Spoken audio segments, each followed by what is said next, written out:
Sunday night, the greatest hockey stadium in the world, and two fine old rivals, the Maple Leafs and the Blackhawks. Does it get any better than this? Tonight's starting goaltenders are brought to you by Thrifty Car Rental, the official car rental company of the NHL. Grant Fuhrer plays his 16th consecutive game. He's been playing extremely well. He's backed up by Rick Walmsley. The other end of the rink is Ed Belfour, who has the best stats in the NHL right now. He has a career record of 11-3-4 against Toronto as well. Jimmy Wade is his backup tonight. Bill McCreary's the referee. Ryan Bozak in his 1500th NHL game as a linesman works the lines with Jay Scherers. Ben Height is the video goal judge.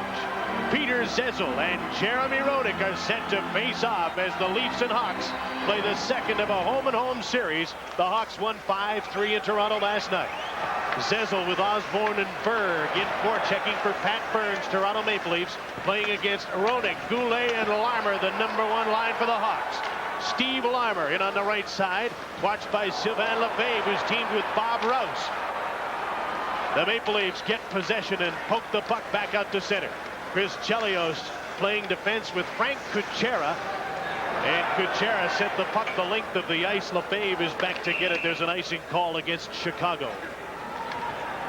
Daryl Sutter realizes that his team has to play an aggressive forechecking game as well as being sound defensively. Last year, they were the second best team overall in the National Hockey League defensively. This year already, they are the best team defensively, but offense is their problem. They're only ranked 15th offensively. That's where they were last year, Jim. Toronto's very similar. The Leafs are 5th in the league defensively. They've been very good, and they're 19th in the league offensively, and that's why Pat Burns' team has to play a very similar style to Daryl Sutter's. Daryl's team is a much more penalized team, though, than Pat Burns. Yeah, they take a lot of penalties and they draw a lot of penalties. John Cullen beat Christian Ruto on the draw, and Bob McGill's shot stopped by Ed Belfour, and the rebound was cleared. Keith Brown, just back off a shoulder injury, played his first game last night, survived the test. There's a hard shot by Ruto, stopped by Grant Fuhrer. Brown is paired with Steve Smith. Normally Smith and Chelios play together. They were split up a lot last night as well. Smith with a pass to Keith Brown, hounded by John Cullen, lays the puck to center. Bob McGill inserted into the lineup, as is always the case to play Detroit or Chicago. Here's Greg Gilbert.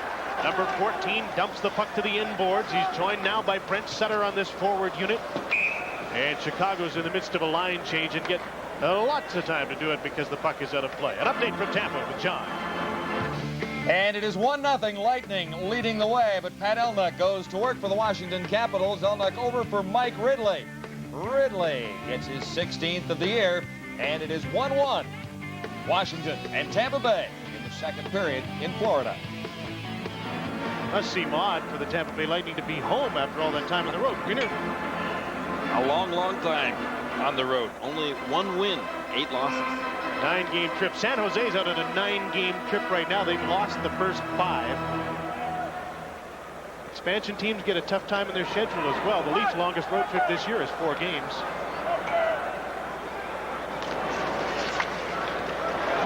Leafs got possession off the draw. Mike Krushelnyski playing with Gilmore and Foligno. Dumped the puck in. Foligno inserted into the lineup to add some toughness in Chicago tonight. Ryan Marchment put the puck up the middle. Here's Todd Gill for the Leafs, and he flips it right back in on Ed Belfour. Minute and a half in, no score. Marchment up the boards, not out. Foligno trying to center and couldn't do it. Stefan Matteau to Brian Noonan, number 10, into the middle. Noonan had his stick lifted by Krushelnyski. Marchment gets the puck in deep and then was knocked right on his bottom by Doug Gilmore. Gilmore now takes a run at Russell, and he knocked him down too. There's Gilmore leading the way, and he's leading the way physically. Good shift for Gilmore as he gets off the ice. Gill hammers the puck in off the glass. Overskated by Zezel. Out comes Larmer, rubbed into the boards by Foligno, who's headed to the bench on a change. Berg goes down on the puck and play is stopped. Don't go guys anymore that can do it all, have their own shows, you know, like Mr. Fix-Up and all those type of things. Doug Gilmore kind of does it all, doesn't he? I mean, he leads this team offensively. He also leads them as far as the defensive play. And in a game tonight where they have to show their physical play, then Doug Gilmore is the player that comes out and does it for Pat Burns. He had 2 good body checks on that particular shift. Unquestionably the Leafs' most valuable player, showing the way early in this game.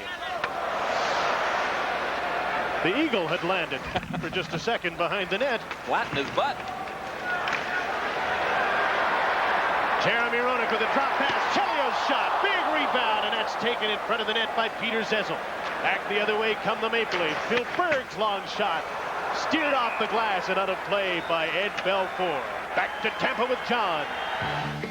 We left you at 1-1 second period, Tampa Bay, Washington. Dale Hunter takes a sharp angle shot here.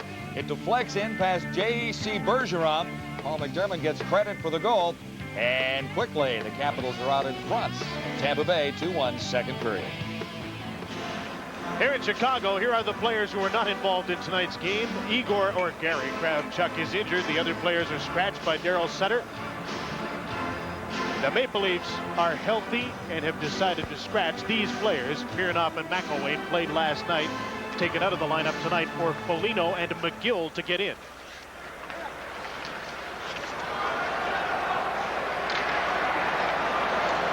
Larmer, Roenick, Goulet out on the ice for Chicago. Here's Peter Zezel. Mark Osborne's shot just missed the net.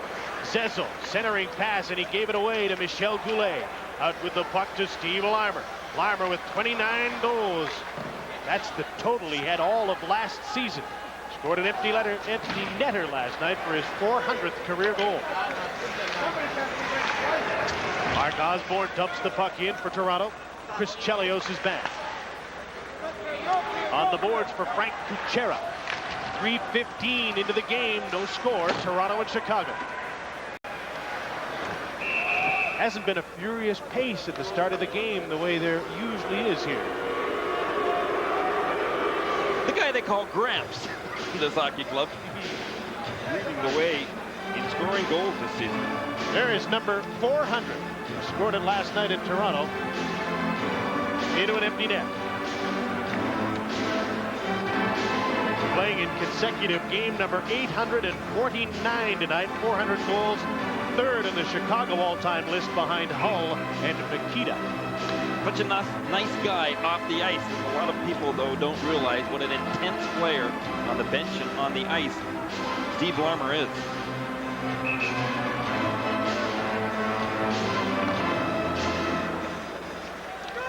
Gilmore, Anderson, and Borshevsky out together. They might not play a lot together tonight because they might need a little more toughness on this line with Gilmore in this building. But they're together right now. Jocelyn Lemieux runs McCowan into the end boards. Sutter's looking for a loose puck. Borshevsky almost run over by Keith Brown. Brown's testing that shoulder. This is only his second game back. Had a pretty good test last night because all the Leafs were running at him. Ed Belfour sets the puck up for Steve Smith. Brent Sutter.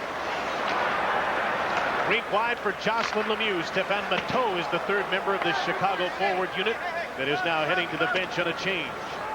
Steve Smith looks up ice. The Maple Leafs have changed on the fly as well. Sutter hit Gilbert with his slap shot, trying to dump it in, and the Leafs come back 3-on-3. Here's Wendell Clark. Hit and knocked down by public enemy number 1, Brian Marchment. Oh, the Leafs dislike him. Cam Russell clears the puck to center. Graham reached for it, couldn't get the puck. Todd Gill to John Cullen, looked to his skates, almost got hit by Ruutu, was pushed off the puck, then got it back. Here's Marchment. Pearson in pursuit. Russell wasn't expecting the pass and lost the puck. Pearson trying to center. Belfour has the puck with Clark right beside him. No score in the game. Just over 5 minutes in at Chicago Stadium on the NHL tonight. Got up from the Spectrum in Philadelphia. 3-2 Flyers leading second period. Steve Yzerman circles and then fires. The Red Wings down 3-0 at one stage, back to even at 3-3. Now on the power play. The Red Wings control at the blue line. Over for Yves Racine. His point shot gets behind Tommy Soderstrom, and the Red Wings have the lead for the first time. It's 4-3 second period at the Spectrum. Jim? Thank you, John. There's Brian Marchment. And here he is in action. He lined Wendell Clark up by a country mile. He knew exactly what Clark was going to try to do, cut to the middle to get a better scoring opportunity, a better position to shoot from, and he just lined him up perfectly. Daryl Sutter says if Brian Marchment could play every game of the season against Toronto, he'd be going to the All-Star game, not Chris Chelios. Marchment picked up in a trade that saw Troy Murray go to Winnipeg. Got to center, took a bump from Baumgartner. Bodies are starting to fly all over the ice. Foligno battling on the boards with Dave Christian for the puck. Todd Gill, number 23 for the Leafs, collects it. Baumgartner, number 22. He's with Krushelnyski and Foligno to center. Krushelnyski dumps the puck in. Cam Russell's the first man back. Give away to Krushelnyski to Foligno. Shoots a weak shot that's stopped by Belfort. Marchment clears the puck, not out. Ellen's shot stopped by Belfort. Now there's a fight. Stu Grimson and Ken Baumgartner finishing off what they started last night.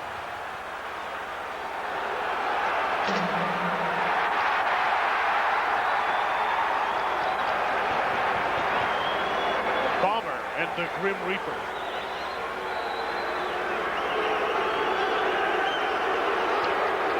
Could have put that one on the marquee before this game. Pretty much knew it was going to happen. They'll both go to the penalty box at 5 minutes and 42 seconds of the first period. Meanwhile, on that shift, Brian Marchment was looking for another big hit and kind of got caught out of position. This is how the fight started. Watch it right along the boards. Not too worried about the puck. Number 22, Ken Baumgartner. 5 minutes for fighting. Blackhawk penalty, number 23, Stu Grimson. Marchment really gets under the skin of opponents, and he doesn't back down. Puts his nose right in there, much like an assistant coach on this team. Brian Marchment plays the way Paul Baxter did when he was in the league. Marchment probably has a little more talent than Baxi had, but Paul Baxter, when he played in a game and was at his best, was hated by everybody on the other team. But I wonder whether Brian Marchment will ever be as good at Western hockey, junior hockey trivia as this man is, Jim. Nobody can match the king of Western League trivia, Paul He got you again today, didn't he? Yeah, he always knows the answer. But, you know, these are the kind of games, Toronto and Chicago games, that are really tough, tippy affairs that Baxi should be in, not coaching.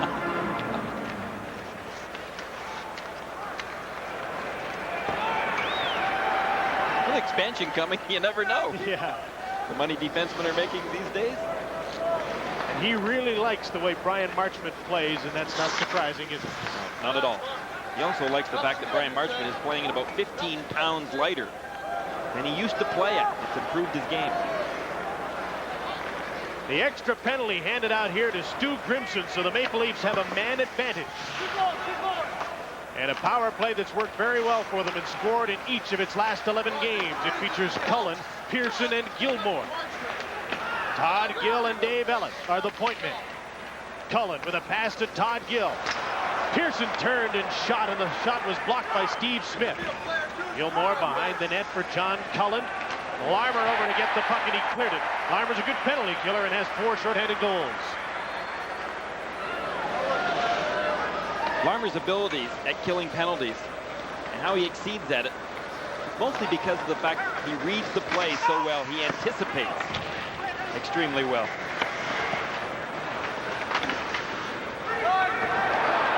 Christian Ruutu carrying the puck 2-on-2 with Dirk Graham. Snaps a shot that was blocked by Dave Ellett. Grimson got the extra minor for high-sticking Baumgartner. Just a half a minute left in the first power play of the game. Gilmore's pass intercepted by Ruutu, and he lost his balance, or he and Kuchera would have been 2-on-1. Now here's Gilmore. 20 seconds to go in the power play. No score in the game. Glenn Anderson now. Krushelnyski in the slot. Pass behind the net goes all the way to the point man, Jamie McCallum. Keeps the puck in. Krushelnyski behind the net trying to feed Gilmore and Anderson. Jocelyn Lemieux serving the extra penalty is back on the ice. The Maple Leafs are 0 for 1 with a man advantage. Anderson in front was checked just before he could get a one-timer away. Here's Sylvain Lefebvre, number 2. Dumps the puck in for the Maple Leafs. 8 minutes in, no score. Michel Goulet, and his pass intercepted by Anderson. Anderson, Borshevsky, Krushelnyski out here together right now for the Maple Leafs against Goulet, and he's with Noonan and Jeremy Roenick right now as the Blackhawks complete a change and now get lots of time to do it because the puck is out of play. We'll be back in a moment on this Molson Canadian Hockey Telecast. There's Ryan Bozak in his 1500th NHL game tonight, and quite a history of hockey in Ryan's family. His father, Bill, was a great trainer. One that didn't believe a great deal in machines, but just worked endless hours in order to get hockey players back onto the ice. Used to do a lot with his hands, massaging, working with water, but he was a great trainer. The Winnipeg Jets in the WHA, and also for the Washington Capitals when I was there. San Diego Gulls, the old Western League team.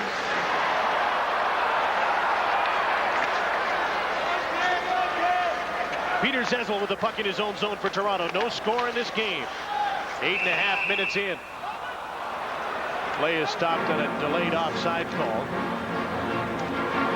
Well, Bill McCreary had gone over and warned both coaches, and I'm sure it was about line changes, because Pat Burns, of course, when he sees Jeremy Roenick and Steve Larmer out on the ice, would no doubt like to get his matchup. But he's a little bit concerned, Jim, at the amount of ice time that he's been playing Sylvain Lefebvre. He's a little worried that Lefebvre, who's been playing against the other team's top players, is starting to wear down a little bit. He's never had this much ice time anywhere in his career, junior or professional.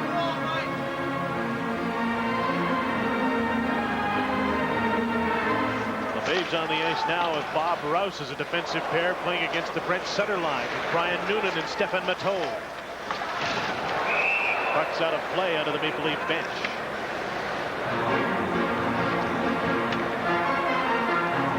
Lefebvre has been used by Pat Burns in playing against the other team's best offensive units in many cases this year. Gary, do you think that many people would have guessed that on January 17th, the top 2 defensemen on the Toronto Maple Leafs might be Sylvain Lefebvre and Todd Gill? No, I don't think most people thought that at all. And they're a very good defensive team. I think it has helped both of their game. I mean, obviously Sylvain Lefebvre knew exactly how Pat Burns coached. Pat Burns has been very good for Todd Gill, though. Todd Gill now has support when all of a sudden he makes some of his moves that have cost him in past years. He's got some support there, but he's also not making as many moves coming up, jumping into the play, and getting caught like he used to. Cullen beat Roenick on the draw. Maple Leafs to center. Pearson tipped the puck in. Here's Pearson, wants to fight Marchment. And Marchment just skated away from him. Now Chelios and Rouse are eye to eye, nose to nose. Brian Marchment has everybody on this Toronto team running at him. And Pearson's going to the penalty box for the latest attempt to get him.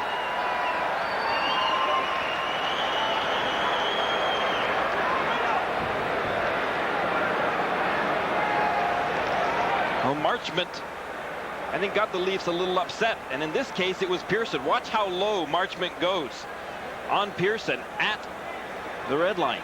He was trying to take him out of the play all right, but sometimes that can do a lot of damage to the knees. He hit that way last night. He's hit Wendell Clark that way. He hit Anderson that way, and Anderson was hurt. And so the Leafs are really steamed at him because of it. But if the Leafs all of a sudden start focusing on a player like Brian Marchment, that plays right into Daryl Sutter's hands as well. One player that you saw that was jumping into it immediately is Chris Chelios. He's no stranger to the penalty box. We have an update from Ottawa, John. 3-0 Isles. It is fed back to the blue line. Jeff Norton has time to wind up and fire. Norton lets go. Brad Delgarno is in front to tip it behind Daniel Bertiome. It is 4-0 Islanders after 1. In fact, they're about ready to begin the second period. Jocelyn Lemieux. We have misconduct penalties to Jocelyn Lemieux and Bob Rouse. A minor to Pearson. Chelios with a shot, and he dead. Grant Fuhr. Fuhr is hurt, and he'll get a trainer on the ice immediately. A high shot from Chelios knocked him down immediately. 2 minutes unsportsmanlike conduct. Rouse has given him this conduct penalty. Chelios has just been blasting away from that position in tonight's game. Remember earlier, he received a drop pass and just blistered a shot right on net. Chelios has just started using a curved stick. And one of the effects of that is that the puck often gets up a lot quicker and he shoots a lot higher. There it is. Now watch.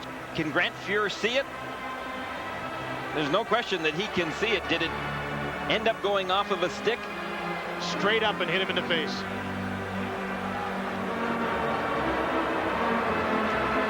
Remember we used to see Chelios using the straight blade, and every once in a while he would switch hands? Yes, absolutely. Turn around and shoot the other way. Well, he's just started in the last few games using a big curve on his stick. I think his shot's harder, Jim. He says it hasn't been very good for his backhand pass.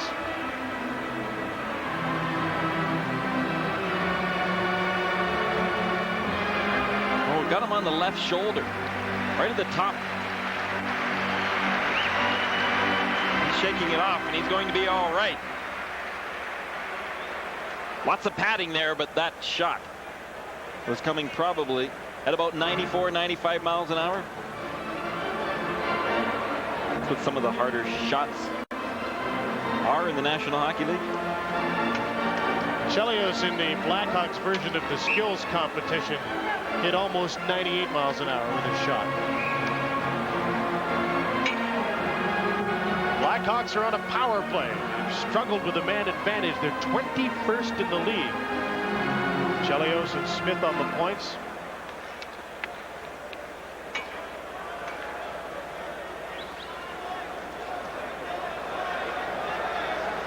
Best power play in the league belongs to Washington.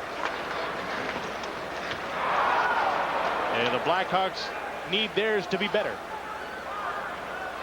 Roenick, Larmer, and Brent Sutter up front. And here they are, 3-on-2 with a man advantage. Gilmore's hustling back. So is Mark Osborne. McCowan took his man. Osborne cleared the puck through center. Pearson off for unsportsmanlike conduct. Rouse and Lemieux got 10-minute misconducts. Nearing the midway mark, first period, no score. Peter Zezel, Bill Berg got killing the penalty now. Maple Leafs didn't get a shot on goal in their power play. This is the Blackhawks first. Roenick couldn't control a bouncing puck, and it's cleared the length of the ice by Dave Ellett. Less than a minute to go in the penalty to Rob Pearson.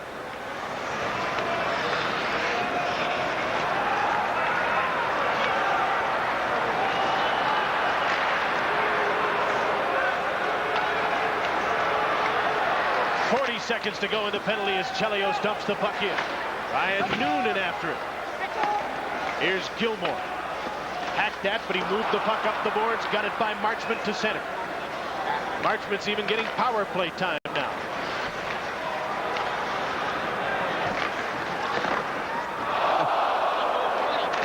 Looked dangerous, but Grant didn't seem fazed by it. Marchment, Brown's shot, a low one that went wide. Brian Marchment. Christian Ruutu now. Half a dozen seconds to go in the penalty. Ruutu. They score! Goulet!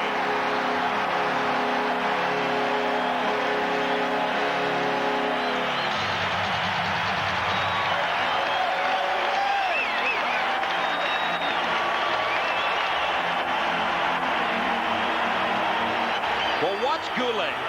He just sneaks in behind, and all of a sudden, not a Leaf knows that he's there until it was too late. He just shoveled that puck in past Grant Fuhr on a perfect pass by Christian Ruutu. Ruutu timed it perfectly and then saw his angle that he could put that pass right on the stick of Michel Goulet. His 11th of the season. scored by number 16. Michel Goulet, now over 1,000 games, over 1,100 NHL points, and he has his 11th goal of the season. At 10:53, Ruutu and Marchment assisted on the goal. 1-0 Chicago, and here they come again. At 10:53.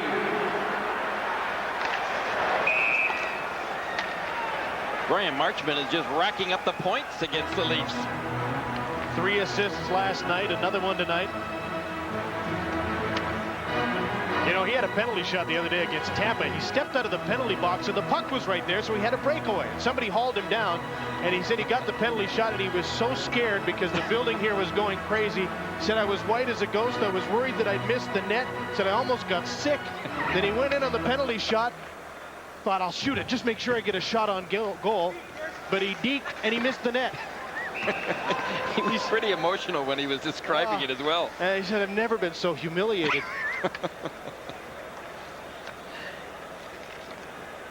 Well, when he was explaining that story to you before tonight's game, you kind of felt for him, because you probably realize that he's woke up a few times in his sleep and has been back on that one-on-one again. The showdown.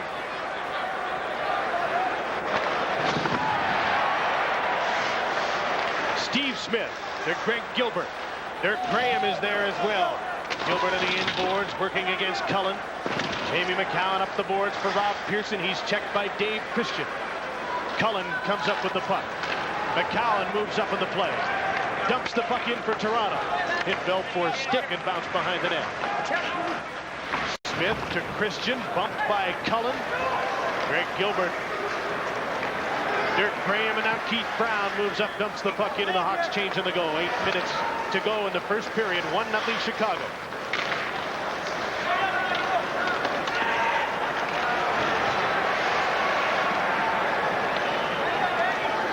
Glenn Anderson plays the puck to Bob McGill.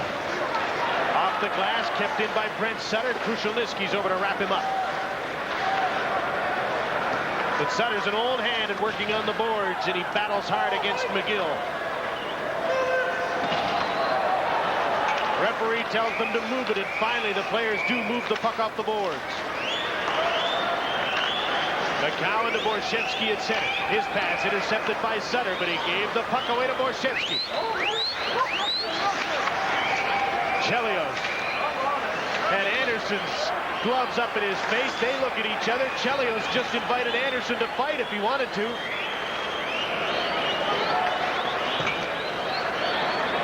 Krushelnyski and Matteau are nose to nose on the boards. There's little battles going on all over the ice.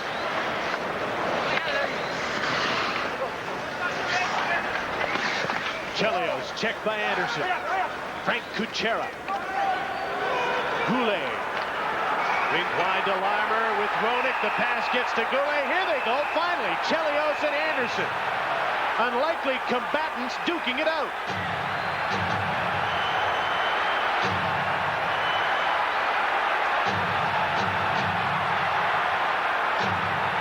Anderson wasn't going to back down, but I'll tell you what, I can't remember Glenn Anderson being in a fight.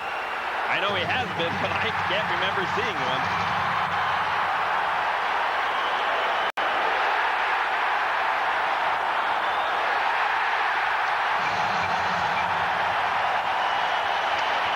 Tell you what, I give Glenn Anderson full marks for showing up, though. Chris Chelios, well, he's into those type of things from time to time. 157 minutes of penalties thus far this year.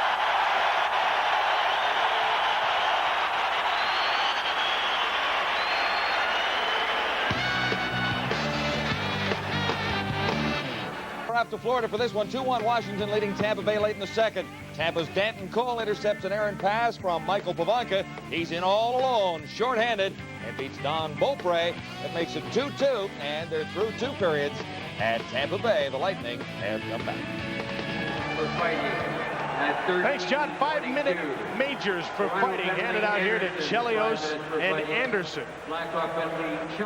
The penalties at the 13:22 mark of the first period. You see Chicago leads 1-0 on Michel Goulet's 11th goal of the year. We talked a little bit earlier about Chicago being the second most penalized team in the National Hockey League. Daryl Sutter said if they could cut down Chris Chelios' penalty minutes to that of a reasonable amount, they'd probably be back in the middle of the pack.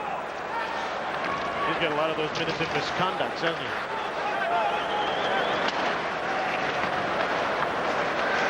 Goulet centering pass, they score!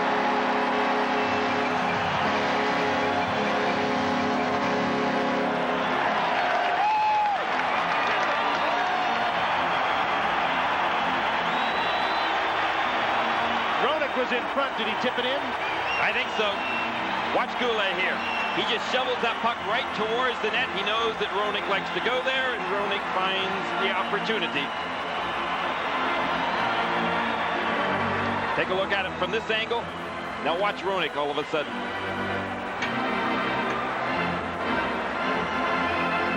Once again, the Leafs are negligent at not looking around behind them.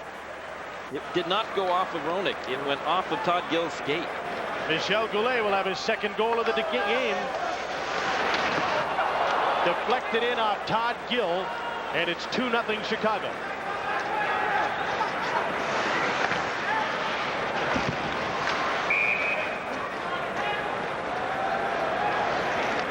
Blackhawk goal, his second of the game. You know, coaches oftentimes for years have been teaching their young hockey players to go to the net. Not only when you don't have the puck, but when you do have the puck, throw the puck to the net. Good things may happen. For Goulet tonight, that's been the case. Once he went to the net without the puck and was in the right position to score a goal. This time, he scores a goal by just putting the puck towards the net. Goulet's 12th from Steve Larmer at 13:36 for a 2-0 Chicago lead.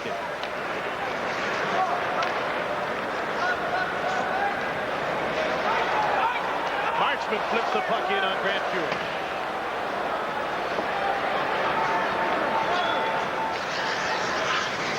Steve Smith from his own zone. A long pass that went off Graham and the length of the ice.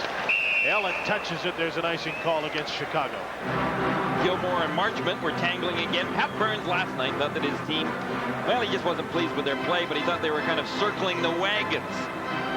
He says he knows when his team is not going to have a good night. They have to play with that discipline. They have to listen. And if they do, well, they could be pretty successful, as they've been this year. 500 hockey club right now.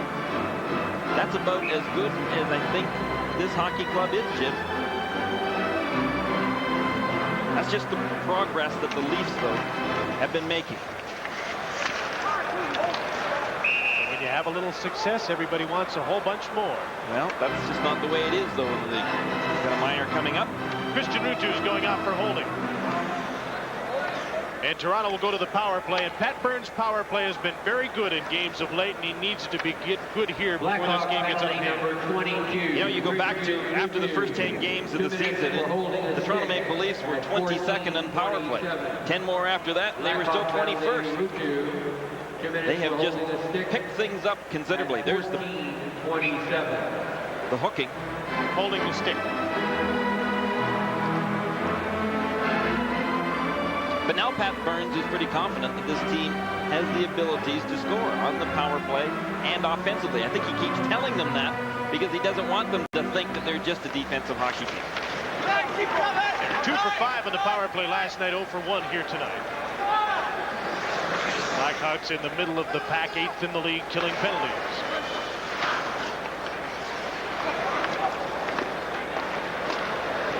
Pearson, Cullen, and Gilmore. Ellett and Gill, the members of this Toronto power play. Brent Sutter, Steve Larmer, Brown, and Smith are the penalty killers. Here's Gilmore. John Cullen now. Pearson in the slot. The pass to the point. Ellett shoots. Deflected. Loose in front of the net. Brown's got it and clears the puck.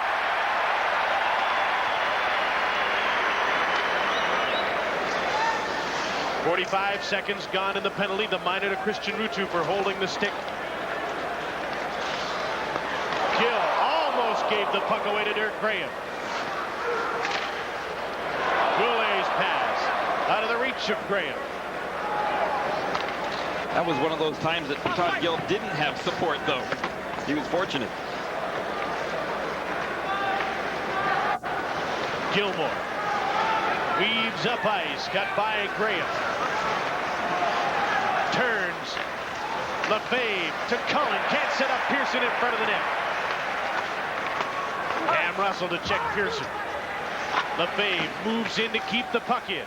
But the Blackhawks get it and come out 2-on-1 as the defenseman rushes back. Cam Russell just dumped the puck the length of the ice. Hawks had the wrong guys in a 2-on-1, so they just shot the puck down the ice. 15 seconds to go in the penalty. Nikolai Borshevsky to the point. Lefebvre shoots. Stopped by Belfour. He can see it all the way. Christian hammers the puck, not out. Borshevsky shoots. Blocked. Gilbert gets the puck. Ruutu's out of the penalty box, and he's chasing the puck. Grant Fuhr clears it away from him. Gilbert gets it. Had his stick lifted. In barges Brian Noonan, and he can't get to the net. Penalty coming up. It'll be against the Maple Leafs. And Chicago will go to the power play when we come back to Chicago Stadium on the NHL tonight. Got his stick up in the face of Christian Ruutu and gets a 2-minute high sticking penalty at 16:45. The Blackhawks are 1-for-1 with a man advantage. They need about 4 referees on the ice tonight, Jim. A lot of stuff going on behind the play. Chippy. Hawks won the draw. Keith Brown to Steve Smith. Screen set up in front by Brent Sutter. Here's Limer to the point. Brown fan on the shot. McCowan clears it.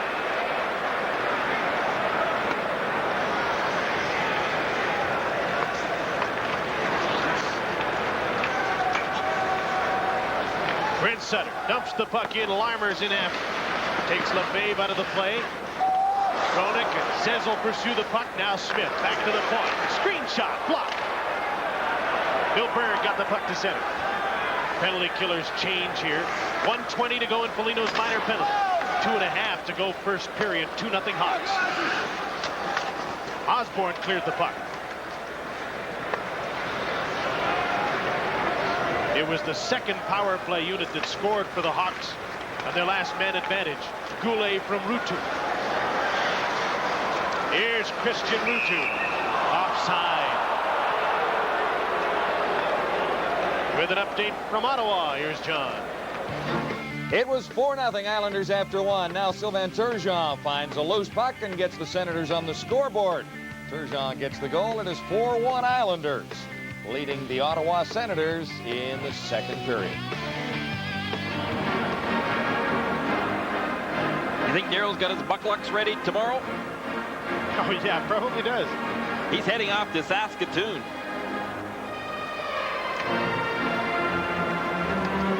Blackhawks' next game is Tuesday in Winnipeg.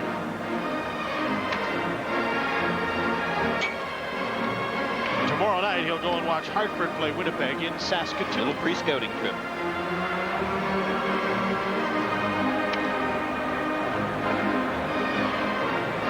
Basketball game here last night, so the boards were down. They took them off overnight. Might have caused some problems with the ice. Usually aren't many problems here. The Blackhawks stand by. You know, that's something, though, Jim, in the National Hockey League that has to be addressed, and that is consistency with good hard ice. There have been too many very valuable players, expensive players, that have been lost this year because of bad ice. The problem is the buildings they play in aren't all hockey rinks. They're multi-purpose facilities used every night.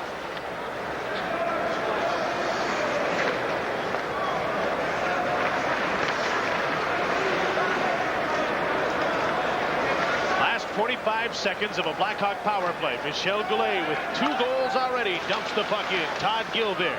Fell down making a turn. Noonan has the puck. Broken stick though. He had to drop it. Move to Goulet. Checked by Gilmore. Back to the point. Russell takes the shot. Deflected off Gill's skate. This time though bounced to a teammate, Doug Gilmore. Todd Gill took a bump from Ruutu as he dumped the puck the length of the ice in the last 15 seconds of the penalty to Mike Foligno. Marchment dumps the puck in. Fuhr up the boards for Berg. Checked by Marchment. Here's Goulet to the point. Russell to Marchment. Checked by Foligno coming out of the penalty box. He kept the puck in. Noonan shoots. Missed the net. Bill Berg clears the puck. Here's Peter Zezel with Foligno at center. McCowan coming up late. Foligno. McGill's shot just wide. Zezel trying to center, and on top of the puck is Eddie Belfour. And he holds on.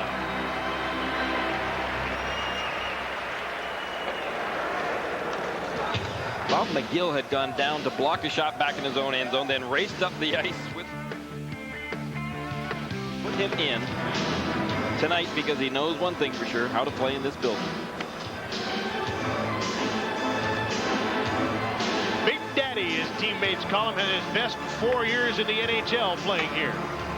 He went down to block that shot, and I'll tell you, that was pretty close range. Here he is after racing up the ice. On the offensive tear. You didn't like racing? I'm not sure if it was the right adjective. I'll tell Big Daddy you said that. Please don't. We're into the last minute of the first period at Chicago Stadium with the Hawks leading 2-0. Should really be 1-0. They got one lucky bounce.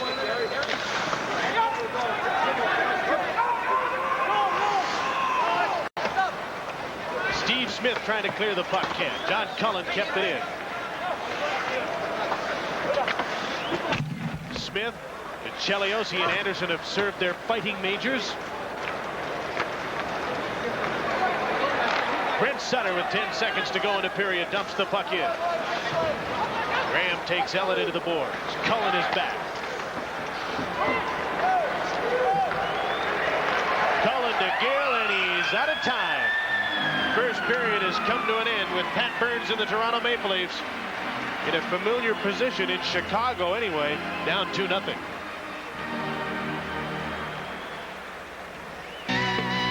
Well, the players will take a rest. We won't. Lots of action on the NHL tonight, and we'll bring you up to date with the scores and highlights from around the league. John Wells and Bob McKenzie are up next on the NHL Tonight.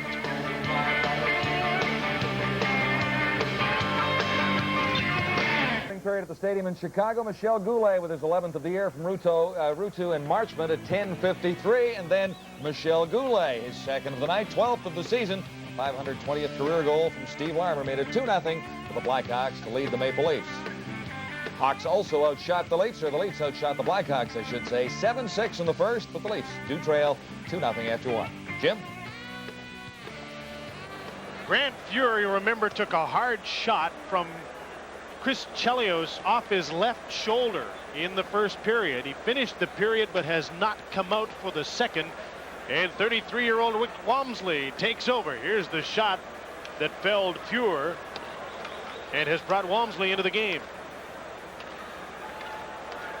Walmsley has not played since the 11th of December in a loss to Calgary. This was the 16th consecutive game that Grant Fuhr had started. Walmsley's in now, and Fuhr hasn't even come back to sit on the bench. He's obviously hurt. The teams start the second period at full and even strength with the Blackhawks leading 2-0. And a tough building to come back in, but yet Pat Burns again would no doubt have been preaching a little bit of discipline and making sure that players were listening and all playing the system. That's the only way to come back in a building like this.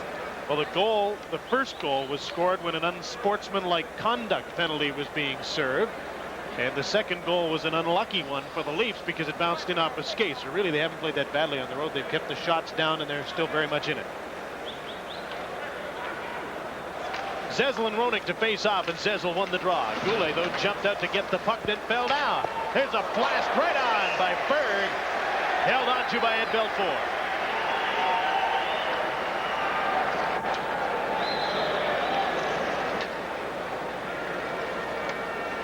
Walked right along the boards as well. Michel Goulet shaken up, and after that he got up pretty slowly. There's the shot, and Belfour was able to see it, but just at the last moment One of his Blackhawk players got out of the way of that shot. Eddie Belfour, first in the league in goals against average, third in wins, and first in save percentage. The Blackhawks have the best defensive record in the league. Draw one again by Toronto. Rouse to Lefebvre. He shoots, just missed. Penalty coming up. And I think it'll be against the Blackhawks. Christian Ruutu may have been fingered for tackling someone in front of the net, or at least knocking them down.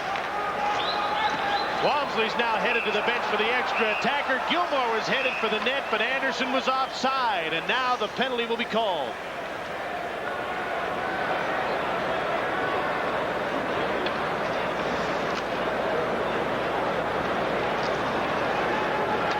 So it's Christian Ruutu off to the penalty box.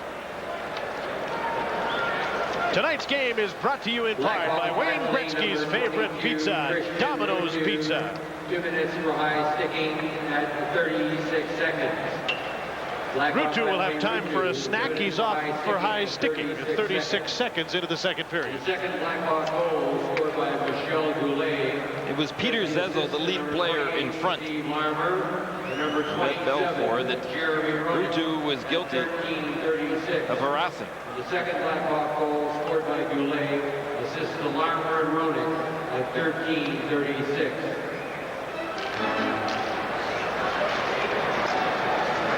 Maple Leafs 0 for 2 with a man advantage. Their power play has had just 2 shots on goal in its 2 attempts. None in the first one, 2 in the second one. Glenn Anderson's out on it now with Gilmour and Pearson, so Anderson has taken Todd Gill's spot.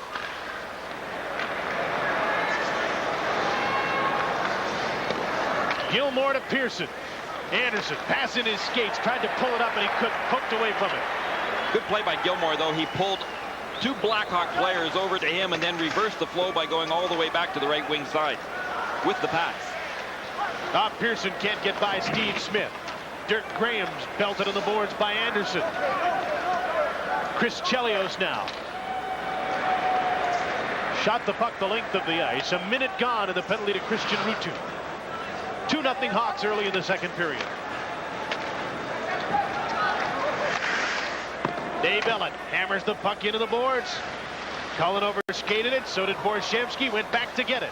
Gilmour to Nikolai Borshevsky in front. Clark trying to backhand the puck in, and he can't beat Belfour. Clark hurt himself.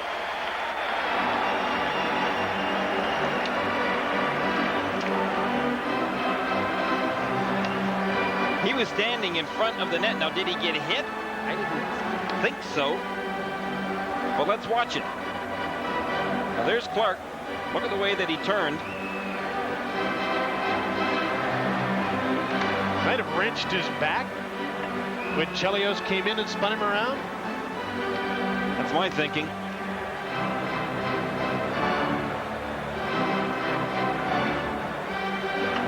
There's the ice time for Doug Gilmour in the first period. 8 minutes and 41 seconds. An average shift of 1 minute and 14 seconds. A couple of 2-minute shifts. And there's Wendell Clark. Fuhr is out of the game, and now the captain Clark is hurt.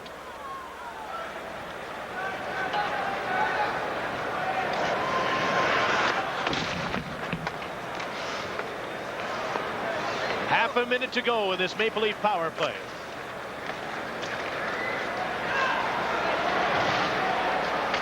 Borshevsky got the puck in deep, but Chelios has it. Gave it away. Ellett held on.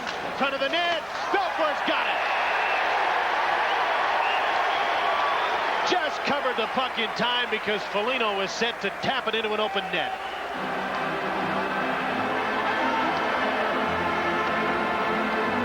Good smart play by Dave Ellett, though. He had great patience. He held on to the puck. Now watch. There's the bad clearing. Ellett picks it up. Now Steve Smith goes down to block what he thought was going to be Ellett's shot. So instead, Ellett just carried the puck around Smith and then put it back in front of the net, where at least he knew he had 2 Leaf players standing in front of Belfour.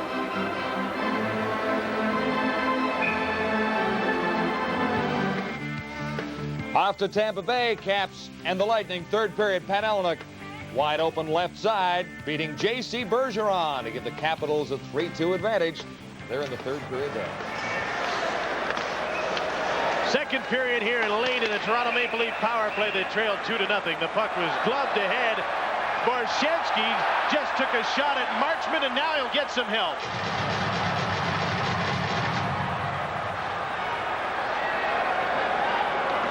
Nikolai Borshevsky, the latest of the Leafs to go after Brian Marchment.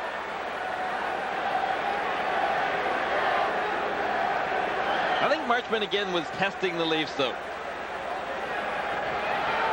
He had a little interaction there with Borshevsky, and he probably realized that that might draw a crowd. Prodding and probing, stirring the pot.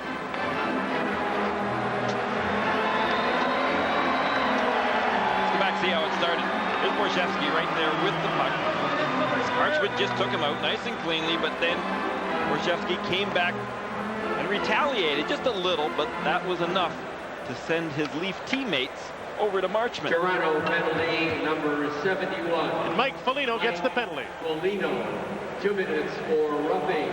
A roughing penalty. And so Marchment's done it again. Just as he threw Rob Pearson into an unsportsmanlike conduct penalty in the first period, he's drawn Foligno into a roughing penalty here in the second. Hey, if I were Daryl Sutter right now, I'd like this, because if you get the Leafs all looking at Brian Marchment, then they're not spending a lot of time looking at Steve Larmer and Jeremy Roenick.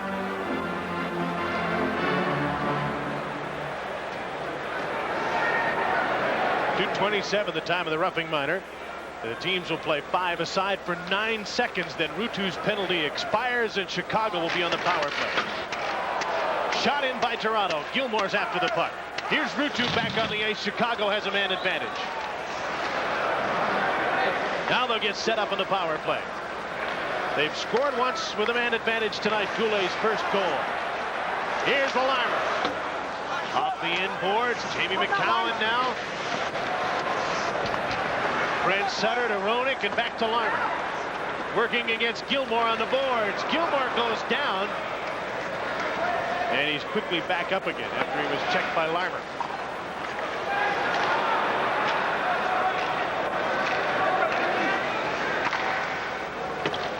McCowan dumps the puck in, and it takes a crazy bounce. Gilmore hit hard by Steve Smith.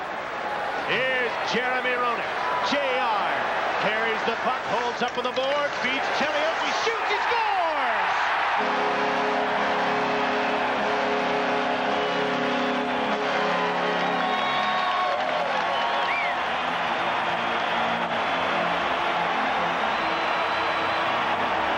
There's that curved stick that Jim was talking about earlier in tonight's game. Roenick just makes a great play by getting the puck into the zone and then feeding Chris Chelios. Now watch this zinger. Right up in that top corner. Stick side on Rick Wamsley.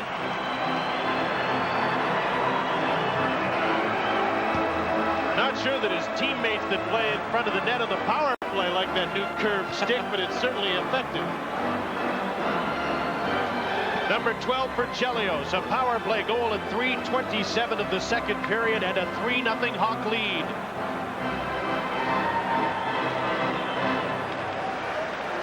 Steve Smith got the play started with a good hit on Doug Gilmour in his own zone. Roenick carried the puck and then played it to Chelios, who scored on Rick Wamsley.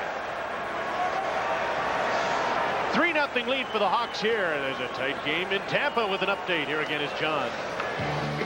All right, Jim, one more in Tampa Bay. 3-2 Capitals when last we left you. Rob DeMaio now gets Tampa Bay back to even, beating Don Beaupre. It is all even. 3-3 playing in the third. Washington and Tampa Bay.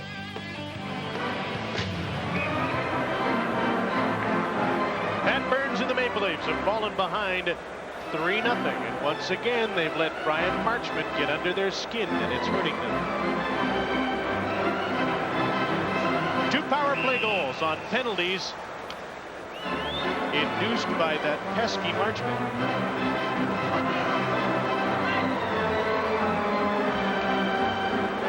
Christian and Krushelnyski facing off.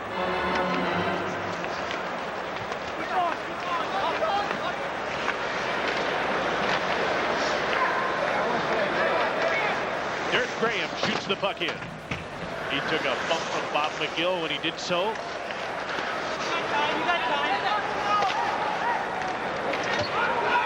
Ellen shot the puck the length of the ice. Glenn Anderson, first man on it. Krushelnyski in forechecking on Chelios. Anderson takes a shot. Blocked by Belfour with Krushelnyski cruising in front of him. Here's Dave Christian now. Over the blue line, turned back by McGill. Then Kuchera shot the puck in, and the Hawks change up. 4.5 minutes into the second period. It's 3-0 Chicago. The last goal, Chelios from Roenick at 3:27. Sutter banged off the glass hard by Doug Gilmour. And a mad scramble ends in a penalty. Looks like Brent Sutter will get a penalty for holding on to Gilmour. And the Maple Leafs go to the power play when we come back on the NHL tonight. A big night for Steve Yzerman at the Spectrum in Philadelphia. Here he sets up Gerard Gallant for the Wings' 7th goal of the night. Yzerman, 1 goal plus 4 assists, 5 points for Yzerman, and the Wings win 7-4 after trailing the Flyers 3-0 in this one. Brent Sutter's off for holding on Doug Gilmour. 4:46 of the second period. Have a look at it. Actually, Leafs had a couple of good shifts forechecking, but Sutter and Gilmour were rolling around on the ice. Gilmour, when he got up, almost looked like he was pinning Sutter more than Sutter was pinning him. Gilmour shot way wide of the net. Ellett kept the puck in on the other side. Nikolai Borshevsky has Pearson out front. Cullen's out on the power play as well. Changes on a pretty good power play unit that's gone over so far tonight. Christian Ruutu touched the puck and the Blackhawks are offside. Here's a guy that's improved, hasn't he, over last season? I think a lot of teams in the National Hockey League maybe thought that Christian Ruutu may have just fizzled out as of last year. Ruutu last season for the Buffalo Sabres only had 4 goals, 21 assists, and he's already matched that in assists, and he's tripled it in goals. And just passed that in assists because they've just added an assist on the Chelios goal, and they've given Christian one.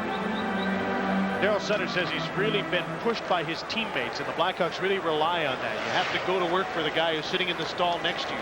Peer pressure works, and it has for Christian Ruutu.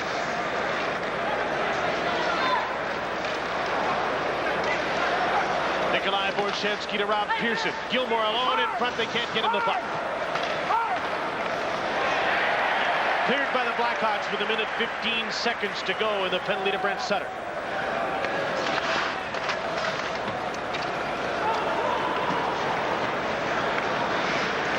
Dave Ellen carries the puck to center, picks up some speed, takes a shot, ricocheted off a stick and into the seats. Now take a look at the Leaf power play leaders. No surprise that Doug Gilmour, of course, is right at the top of that list. John Cullen's been a good addition made to the Leafs by Cliff Fletcher.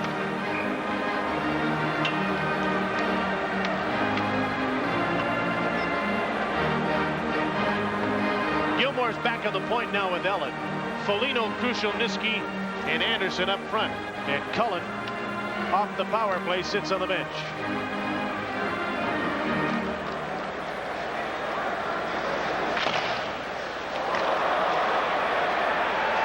Foligno's hurt as Anderson's shot is stopped by Belfour. This game is taking its toll on Maple Leafs. He says he's all right.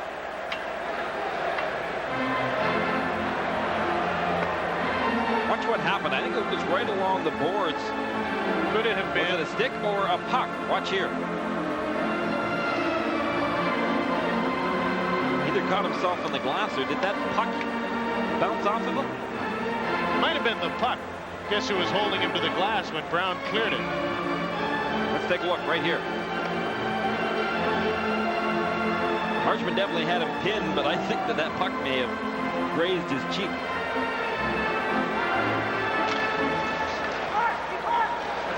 Power play continues. Foligno stays out on it. 40 seconds to go in the man advantage. 3-0 Hawks. Gilmore in traffic at center, lost the puck. Gilmore had a head of steam up, and Krushelnyski was in his way. It was almost like, get out of my way. I'll bowl you over. Now here's Krushelnyski. Reverses the play to Ellett. Running out of time in the power play. Just 20 seconds to go in it. Krushelnyski slowly through center. 4-on-2. They get over the line, and the puck was in Foligno's skates. And he couldn't find it. Now he's after it behind the net. Chelios clears the puck. Not out by Gilmore. Penalty's almost over. Sutter's back on the ice. Foligno to the point.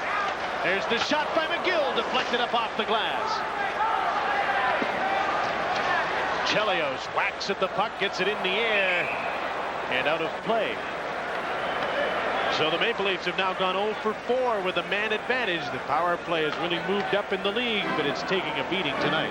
11 games previous, well, they've been pretty good, at least scoring on the power play. But tonight, well, after that last power play, Pat Burns would probably describe that one as being pretty ugly. Their passes weren't on, and when they were able to dump the puck in, they weren't very effective at going after it.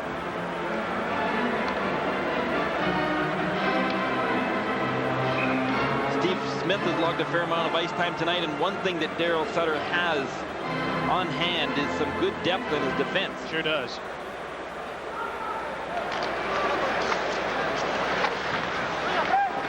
Brent Sutter won the draw.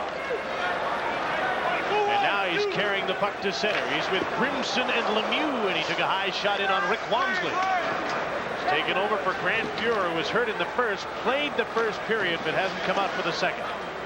Bob McGill in his own zone. Cullen came off the bench, moves in. Pearson's shot, that's blocked.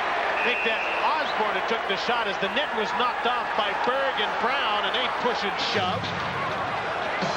Just a little more whack and hack in a game that's been full of it.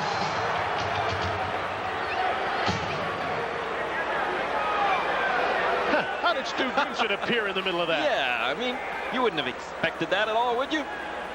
Keith Brown could have, I think, handled his own battle against Berg, but Stu Grimson felt that it was his job, and so Brown, get out of the way. And who's on his way to the penalty box? Grimson.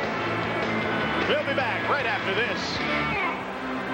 3-3 Capitals in Tampa Bay late in the third period. Sylvain Cote moves in from the deep slot to beat J.C. Bergeron. That makes it 4-3 Capitals, and we're into the final minute. 30 seconds to go now in Tampa Bay. Now on to Edmonton, where the Sabres have a 2-1 lead on the Oilers.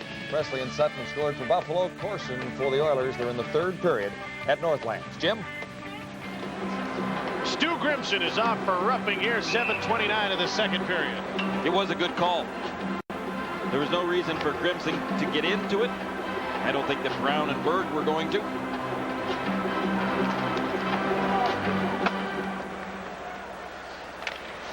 Maple Leafs 0 for 4 with a man advantage and working on it again. They sorely need a power play goal here.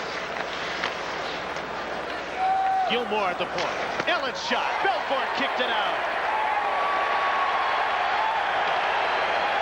Good shot by Ellen. From the point, hard and low, but he needs a little bit of action in front of Belfort. Teammates were a little late at getting in on top of that rebound. Here's Gilmore now, weaving in. Anderson goes to the net, holds on, backhand pass up front. They score! Pearson finally backhanded the puck in, and the Leafs are on the board after a mad scramble. May not have been pretty, but the Leafs got the job done. Take a look at this one, and mad scramble it was. First of all, Belfort was fooled. He thought Anderson was going to shoot. Then he got caught off balance. He was on his back. And finally, you can see that puck just bouncing over Belfort's stick and across the red line. Pearson almost got that, too. Or Belfort almost stopped that, too. He made that toe save as he was falling down. The season scored by number 12, Rob Pearson. Power play goal for Toronto. Pearson from Anderson. Glenn Anderson at 8:09. Toronto goal on the power play scored by Pearson. assisted by Cullen and Anderson. Cullen and Anderson get assists on the goal. Here come the Blackhawks back again. 3-1, the Hawks lead. Centering pass from Zezel, and there was Larmer back in front of his own net to pick off the pass. See if the Leafs are inspired to score again after getting on the board. They trail by 2. Here's Larmer. Centering pass knocked away by Walmsley. Steve Smith to Chris Chelios. Up the boards. Here's Sylvain Lefebvre now. Steps up and dumps the puck in for Toronto.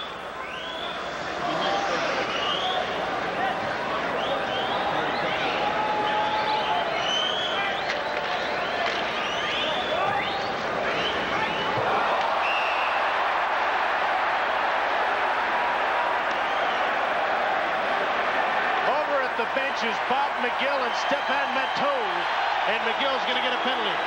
McGill just took a punch right at Matteau. I don't know what the reason was. Didn't seem to be one. Toronto penalty number 8, Bob McGill, 2 minutes for roughing at 9:14. Toronto penalty. There's a pass right up. 2 minutes for roughing at 9:14. Oh, maybe that's why McGill was a little upset. Stick right between the legs. It angered him, so he punched him. And McGill gets the penalty for roughing. Not good timing, though, because the Leafs, after having scored, had a little bit of momentum.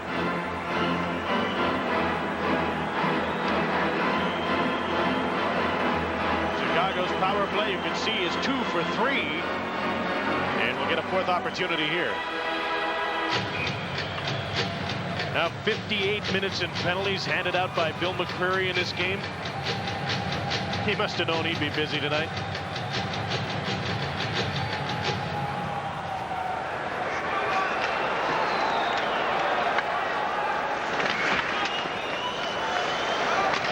Goulet, Noonan, and Ruutu out on this power play. Chelios has the puck. Steve Smith back to Chelios, takes the shot, stopped by Walmsley, and he holds on with Noonan screening. No question. That was a pretty good screen by Noonan as well. I'm not sure how Walmsley saw that puck, but he was crouching down. I wanted to see if he could get a better angle anyway. There's the shot. Now watch, that puck was fluttering. But that was what you might call the perfect screen. Noonan was watching where the puck was going. His back was to Walmsley. Right straight in front of him.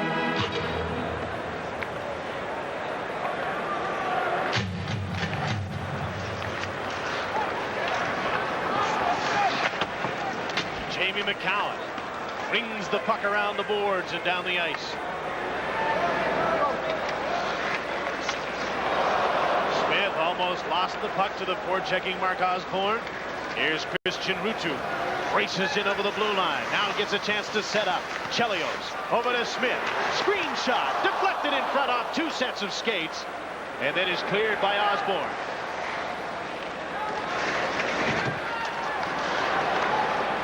Just over a minute to go in the McGill minor penalty.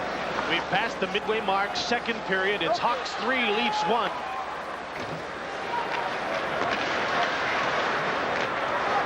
Brent Sutter couldn't handle the puck. Here's Zezel. For Bill Berg, headed for the net. He pitchforked Steve Smith to the ice. Belfour's out after the puck, and he's all tangled up with Berg.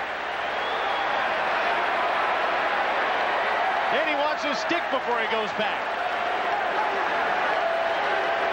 The Eagle did a pretty good job in the corner. Fans liked it. Here's Chelios moving up on the play. To the front of the net. Pass hit a skate. Huntsman shoots. That's blocked. Berg kicks the puck ahead and moves it out for Toronto with 20 seconds left in the McGill penalty. Ellen with a shot. And deflected wide of the net. 15 votes. Marchment. To Chelios. Last 10 seconds of the power play to the blue line. Larmer flips the puck in offside, and then he took a push and a shove and a little bit of a punch from Mark Osborne. Well, you said earlier about the little battles going on all over the ice. Eddie Eagle decided he might just get into one as well in the corner. He was flying off to the corner. We're flying off to Tampa for an update.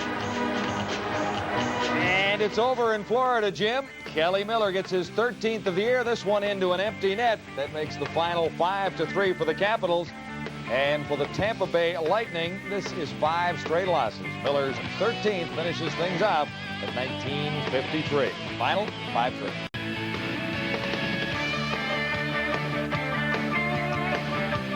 He's really been roaming out of the net a lot lately. In fact, the other night against Minnesota, with the net empty, he tried to score.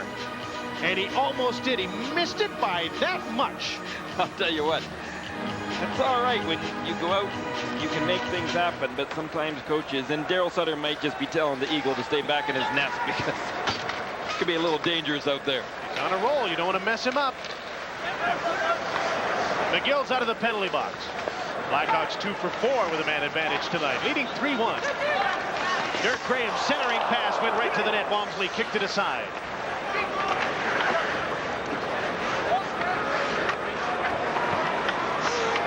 Battle on the boards, and there's lots of those when these two teams play. Boards take a beating. And the glass. And the puck.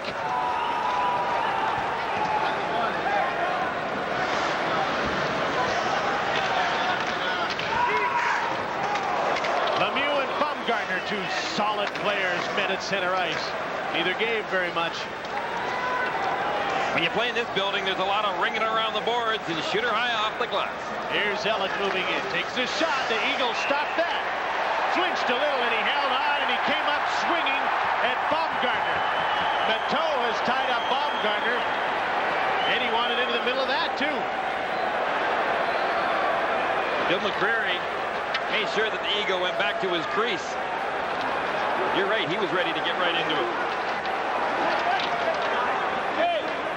Another man who's in the middle of this scrum is Brian Marchment. No. There's a few Leafs that feel they have scores to settle with him. Todd Gill's got Marchment wrapped up.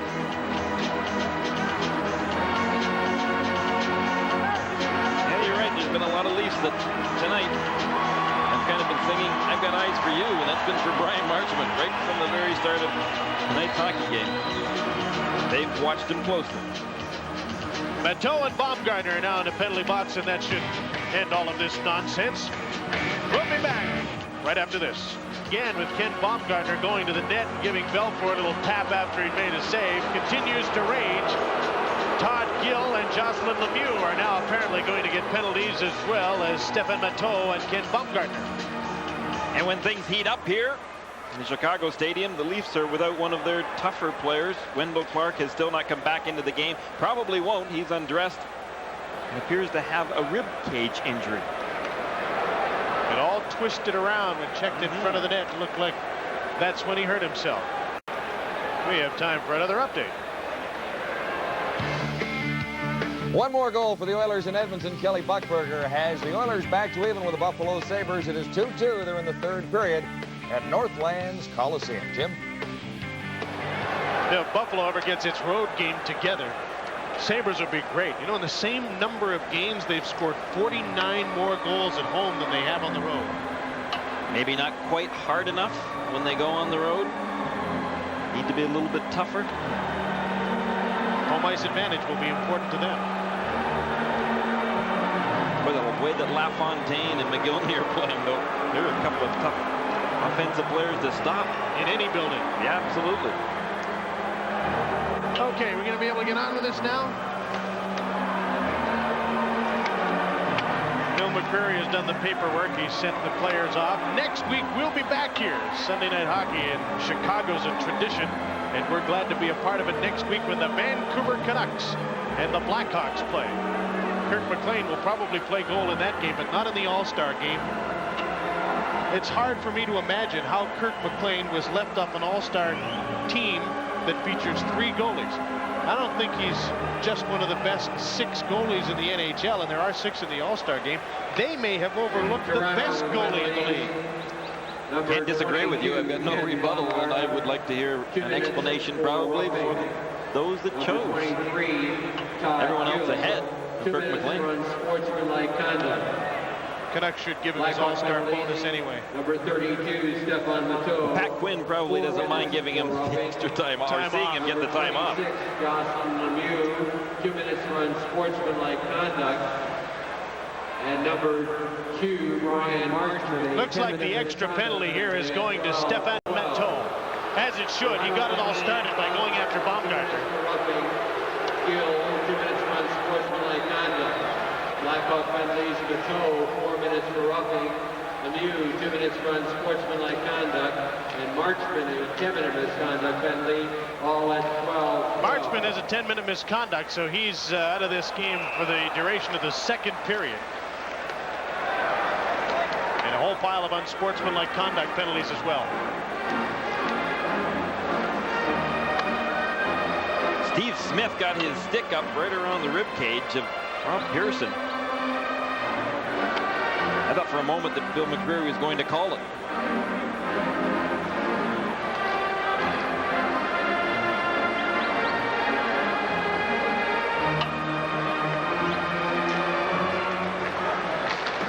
Toronto on another power play. Maple Leafs 1 for 5 with a man advantage tonight, trailing 3-1. Their power play goal gets them right back in the game. There's Belfour wandering again. That almost cost him.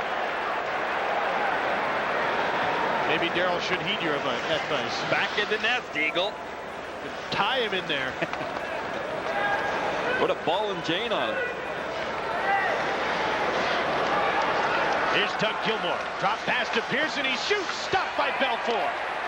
Pearson, as we've seen earlier this season, has a great shot. Belfour stopped him. Minute to go in the Matteau penalty. Only one of the penalties that wasn't offsetting.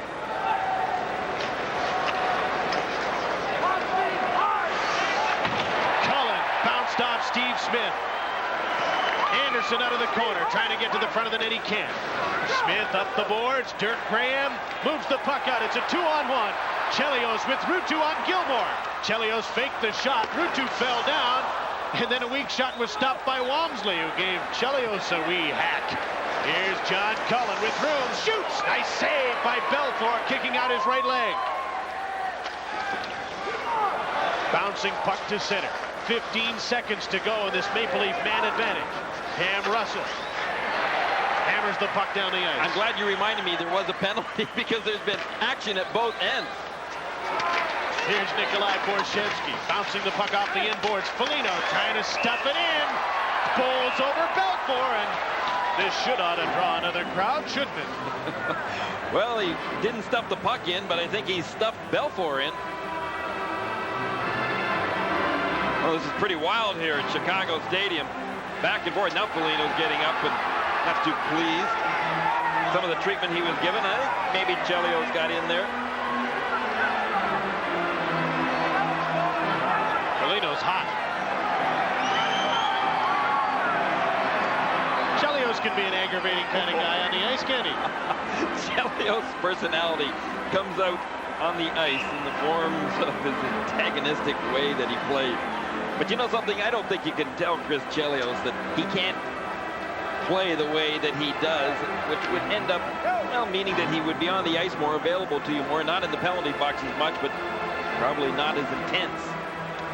Oh, that was pretty close, wasn't it? Belfour had to pull that puck back underneath of his pad.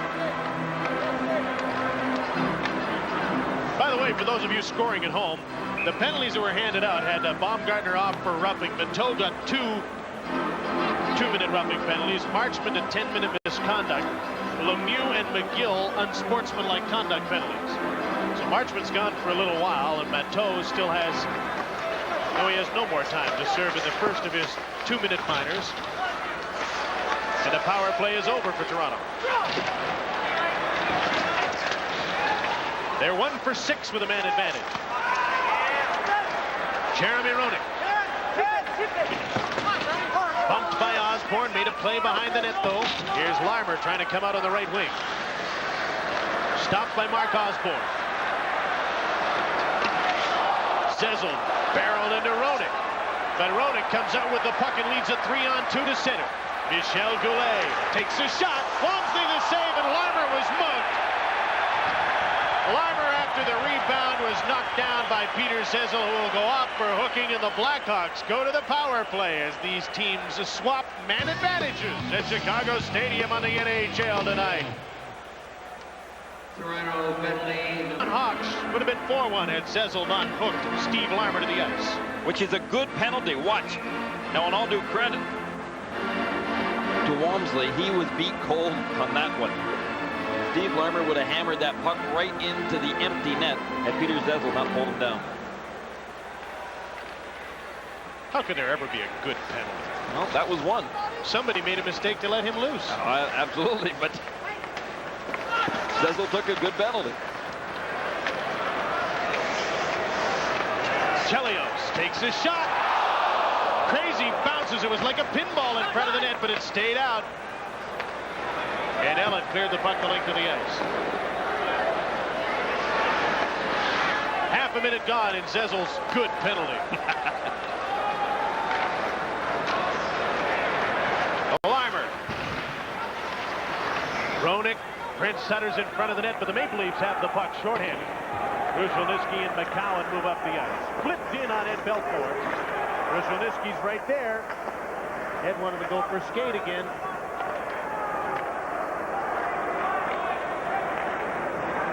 Here's Brian Noonan.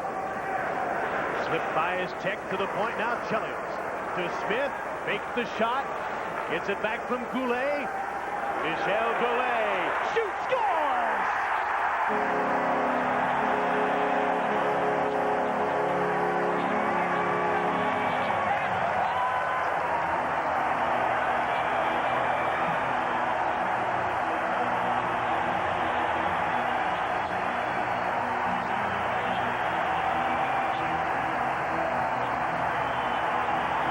Great shot. Hat trick. And boy, there's lots of them. Steve Smith just put that backhand pass over to Goulet, who stepped right into that shot, right from the top of the circle. Noonan was standing in front. Thought for a moment there that maybe some of the forwards were paying Steve Smith not to pass the puck to Chelios.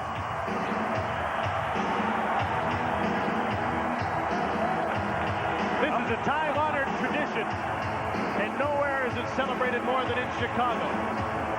There are hats everywhere. Hey, those are $20 hats, too. If I were players in this day and age, I don't care how much money they're making, I'd want those hats, Jim.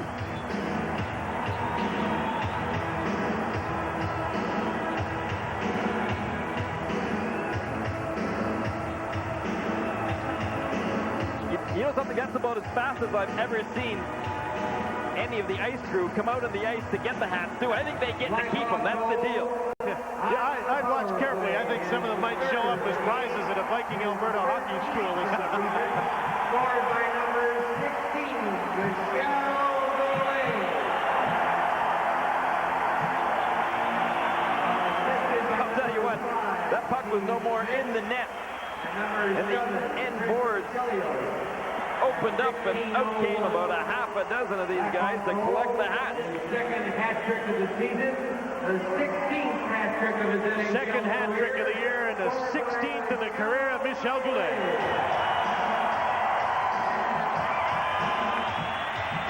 Assisted by Smith and Chelios. 4-1 Hawks.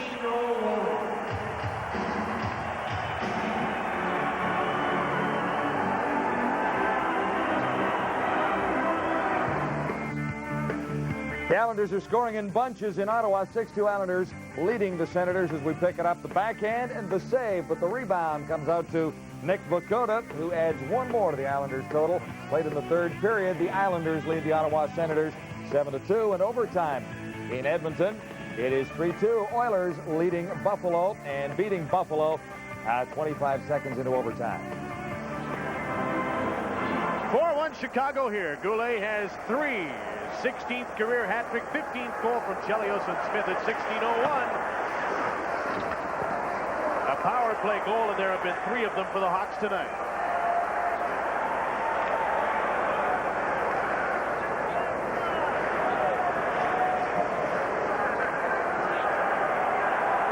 Jeremy Roenick. Here's Goulet again. moves up, can't get a shot away, and he's pushed down to the ice. Checked by Bill Berg. Here come the Leafs, 3-on-3. Mark Osborne outside on Goulet, lost the puck. Smith takes over. Goulet bumped, played the puck to Smith, who's hit by Bill Berg. Goulet was knocked down by Osborne, and the fans are upset that McCreary didn't call a penalty. An offside call against Chicago. 3-goal game with the Hawks leading in 3 minutes and a second to go in a second period that's taken forever.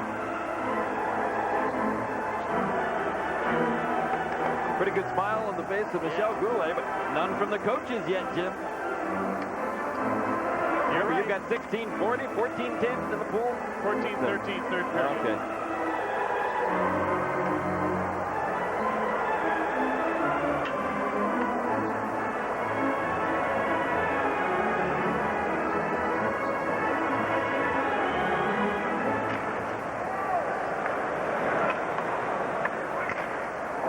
Chelios shoots the puck in. Christian Ruutu on it. Here's Mike Krushelnyski coming out of his own zone. Plays the puck over to Sylvain Lefebvre. He dumps it in. And the play's offside. In his building, you get a lot of dumping and chasing by both teams. At the blue line, it's almost been customary in this facility. It is 15 feet shorter than the other rinks. Most rinks in hockey are 200 feet long. This one is 185, and the distance is missing from between the blue lines. It is officially the smallest rink in the league in terms of the square footage on the ice.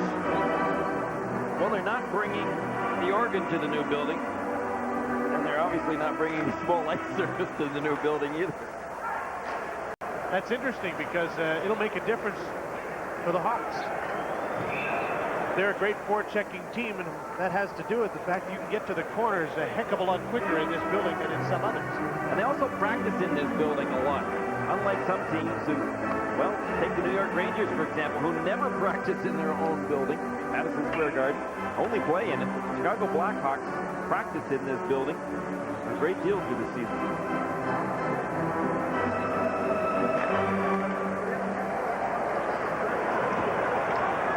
Chelios flipped the puck into the Toronto zone. Sylvain Lefebvre is back to get it. He'll skate the puck through center. Got by Chelios. Doesn't get by Gilbert, but dumped the puck in deep. Cam Russell took a hit from Baumgartner behind the net. Graham had his head down, and he was almost leveled by Foligno. Here's Russell. Plays the puck up the middle to Christian Ruutu. On the right wing, Dirk Graham moves up and shoots. Walmsley got a piece of that. Matteau's centering pass. Cleared by Lefebvre. Stefan Matteau for Dirk Graham. Ruutu comes over to help out. Foligno got the puck, but he couldn't move it out against Steve Smith. Minute 45 to go second period. 4-1 Hawks. Another battle on the boards. Ruutu centering pass. There's Rouse to pick up the puck for Toronto. Flip the length of the ice, and both teams want to make a change. Lots of time to do it on this icing call against the Leafs. It's been a long second period. Pat Burns knows it. Yeah, it started without his #1 goalie, Grant Fuhr, out of the game after taking a shot in the left shoulder from Chris Chelios in the first period. And during this incredibly long second period, he's also lost his captain, Wendell Clark, with a ribcage injury.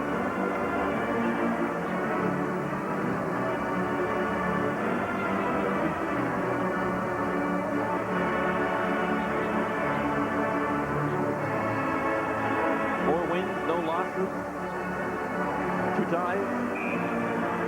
Their last 6 games in the road. Yeah, they played pretty well on the road, and January's been good to them until the last couple of days against Chicago.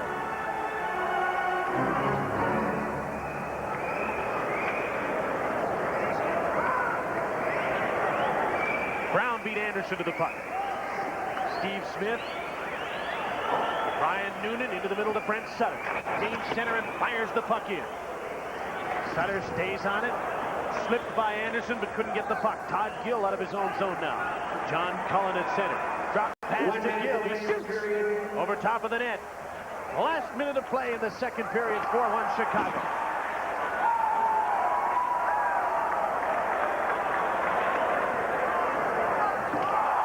Smith and Cullen had gone at it behind Eddie Belcourt, and Cullen felt that he got a cheap shot by Smith. He went right after him.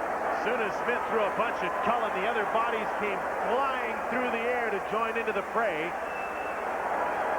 There will almost certainly be a third man in this.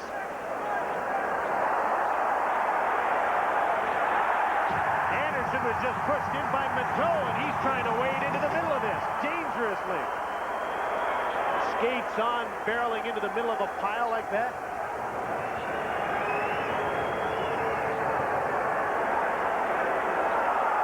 Pearson wants it Smith, and now he's manhandling the linesman.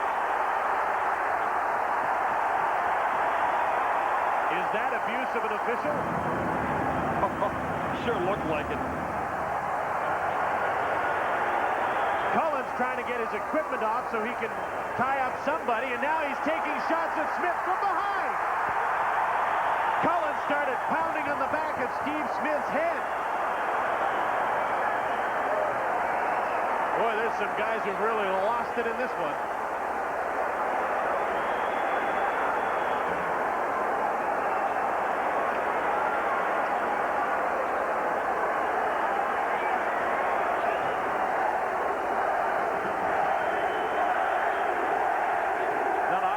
See that the referee has to get in and help out the way that Bill McCreary's had to in this melee.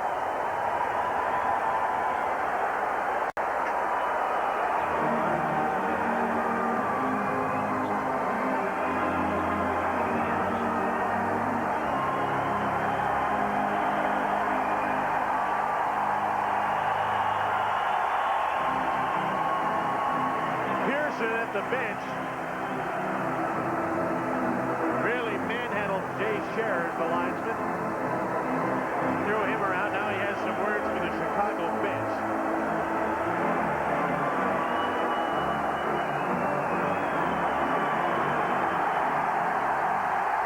Pearson's leaving the game.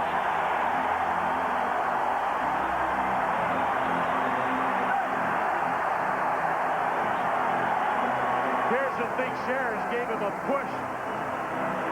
And who could blame him if he did? Absolutely.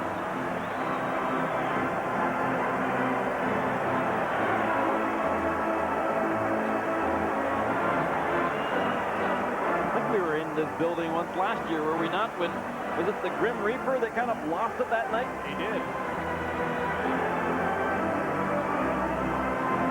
That was an ugly incident that carried on for quite some time.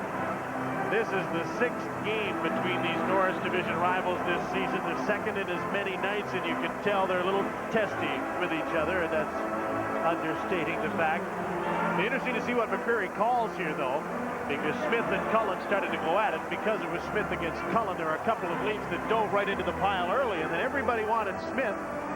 When Cullen finally got out from under the pack, he was all tied up in his wrists because of his shoulder pads.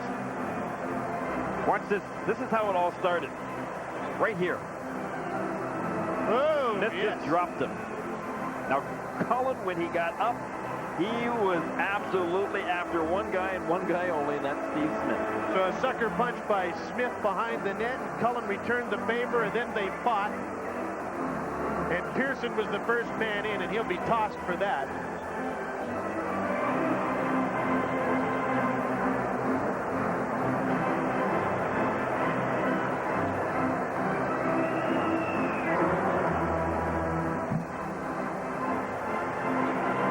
Well, Bill McCreary does the paperwork here.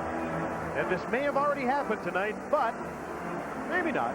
Stay tuned following the game for the TSN Turning Point, brought to you by Interstate Batteries. Second period, 4-1. They're very good at playing in back-to-back games. They do that a lot because Sunday night's a home night, and they're always on the road Saturday. Daryl Sutter kind of thinks they're on a little bit of a marathon right now, though. They're in a segment where they've got 11 games in 17 nights, and I think it extends even a little longer than that, doesn't it, Jim? Now, if you go back to Christmas time, this is the 13th game in 23 nights. Awful lot of hockey, and then they play again Tuesday. But every team goes through a spell like that in the NHL now with 84 games. When playing back-to-back games on the second night, here's what the Blackhawks do on the first night and the second night. Shows that the team's in pretty good shape. And the other thing you must note about that is that the second game is most often here. Saturday nights on the road, Sunday night back in their own building. And when they can sneak in those Saturday afternoon games every now and then, it even helps them that much more. They've got one coming up next weekend. They'll play in Hartford in the afternoon. They'll be home by early evening Saturday. A good sleep and play Sunday night at home. He didn't throw his hat on the ice. He's got it on power lock, and nobody's getting that away from him. Absolutely. He got that one for Christmas. Santa Claus brought it to him, so he's not going to give it up. Neither one of those two little guys. In enemy territory, watching the game tonight. Good to see so many kids here at Chicago Stadium tonight. A ton of them here. Those kids are going to be the guys that are going to be buying, guys and girls that are going to be buying the season tickets in years to come. The new Chicago Stadium. Hey, speaking of kids, you want to see some good young players in action? We've got just the ticket for you on Tuesday night on TSN. It's the annual Canadian Hockey League All-Star game. From the Forum in Montreal, the All-Star team from the Quebec League against the All-Stars from the West and Ontario combined. We're going to see a defensive pair from Peterborough in that game that features Chris Pronger, who may be the #1 pick in the upcoming draft, and a Vancouver draft named Brent Tully. They're probably the best junior defensive pair in the country. They'll be in the game. Alexander Daig and a number of other stars Tuesday night. Chris Pronger really did himself well in the World Junior Championships in Sweden. And a big defenseman like Chris Pronger, tough to find. Somebody's going to find him early in the draft in June. This is one of the worst things about little melee scraps that take place on the ice. It always takes so long to sort everything out after it's over. And I'll tell you what, I feel like I'm in the zoo right now because we're getting bombarded with peanut shells all night long. Number 23, Todd Gill. 2 minutes for Kind of has been a zoo tonight. There's Dougie Gilmore's ice time thus far tonight. A game of misconduct. Highly paid athlete that earns his money. Night in and night out. Number 5, Steve Smith. 2 minutes for roughing, 5 minutes for fighting. Smith gets an extra 2. Number 32, Stefan Matteau. 2 minutes for roughing and a 10-minute misconduct penalty at 19:15. Toronto penalties. Cullen, 2 minutes roughing. So here it is. 5 minutes fighting. Cullen 2 and 5. Pearson a game misconduct because he was the third man in. Gill 2 for roughing and 5 for fighting. Steve Smith and Stefan Matteau each get 2 for roughing. Matteau gets a 10-minute misconduct. Smith 5 minutes for fighting. And so there will be no manpower advantage. 2 minutes roughing. It'll be even up. Fighting and a 10-minute misconduct penalty. But Pearson's gone for the night in the Leafs. 2 minutes roughing. And now missing a couple of forwards that played on the same line. Clark and Pearson. Clark's hurt. Pearson's out of the game. Still got some problems at the timekeeper's bench, and it may have been almost a situation you might have wanted to send both teams off to the dressing room right after that melee was broken up. And now we get 45 seconds and they'll take the break for the intermission.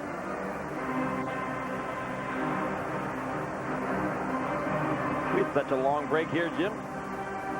Everyone around us munching away. I was almost going to phone Gretzky and see if he could get one of those favorite pizzas of his here in 30 minutes or less.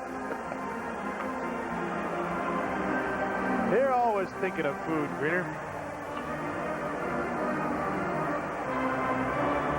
I was surprised the last guy I had to work with when Mike Keenan was here. The phone kept ringing and people kept offering him jobs during the game. Phone phone's pretty quiet tonight. That one up here.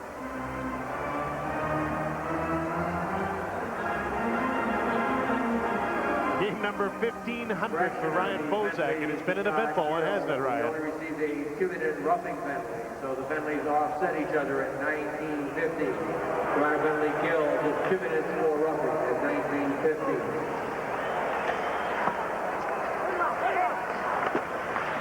All of the penalties are offsetting, so nobody's on a power play here, and the game is finally underway again late in the second period.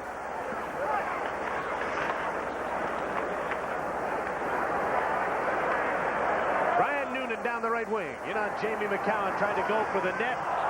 The stick went flying over the glass. Noonan and McCowan bumped and the stick went right into the third row. You don't often get a souvenir like that when you come to a hockey game. And there's about 8 people holding onto it, all claiming ownership. There's a scrap in the stands over a stick now. The buzzer goes to end the period. They're going to have to clear the joint. She won. What a game. Oh, what a game. 4-1, the Hawks lead the Leafs, and 2 periods are gone. An update on all the other games, the action around the league in the NHL tonight with John Wells and Bob McKenzie in our second intermission. Stay with us. The NHL tonight continues in just a moment.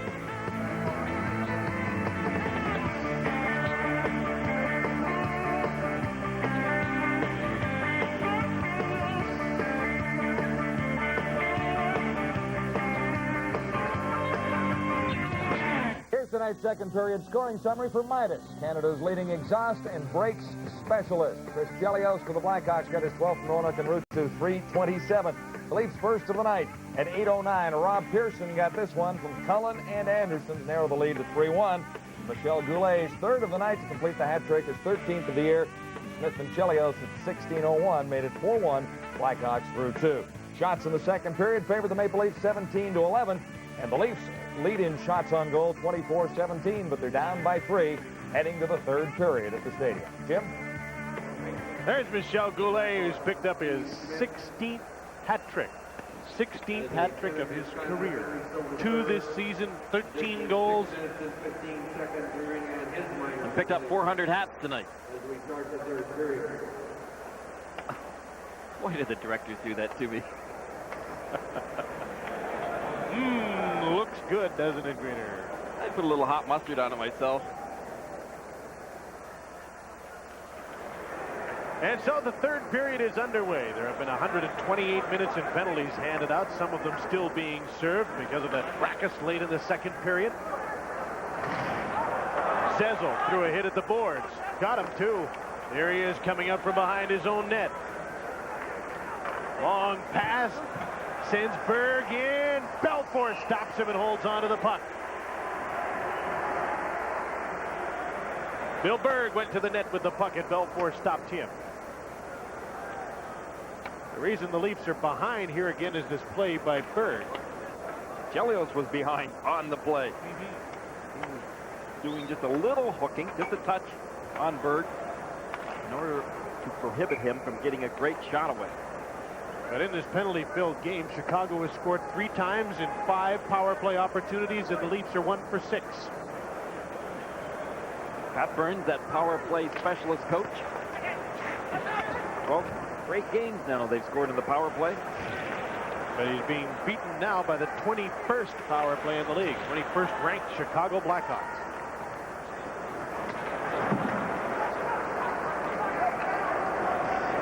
Rick Wamsley and Ed Belfour, the goaltenders. Grant Fuhr started for Toronto and left with an injury at the start of the second period. Wendell Clark is out of the game with a rib cage injury. Rob Pearson out of the game as the third man in. A game misconduct. And here's Rouse with a shot from the point. He missed the net. Nikolai Borshevsky smacked into the boards by Dirk Graham. Foligno takes Kuchera, then went down, and Gilbert comes back for the puck. Gilbert to Ruutu. His pass for Graham. That's the reject line, they call them. Gilbert, Ruutu, and Graham, and they've just gone to the bench on a change. All cast-offs from other teams. There's an offside call. Good again, 3.5 immediately. Mike Pollock He's going to gain 3.5. You know, one thing the Blackhawks, we talked about earlier, are in need of, and that's some offense. But you might think the Blackhawks and Bob Pulford right now might be looking to dig into the depth of their defensive core in order to try and find a good score. And maybe get the Blackhawks a little bit better positioning for playoffs than they did last year. Went right to the finals last season, but then met up with Mighty Mario and his crew.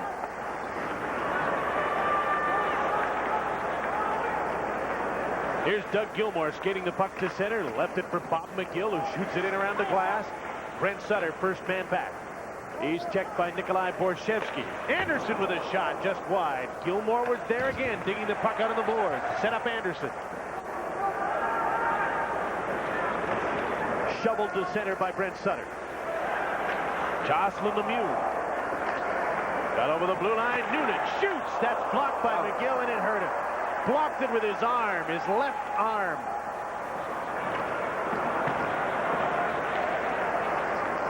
In front, Larmer took a pass and couldn't beat Walmsley. Couldn't control the puck. Now in the corner.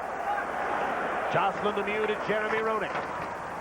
Hit by Two-Leaf, but he still gets the puck. Reaches out, got it to Lemieux. Larmer cruising around in front of the net.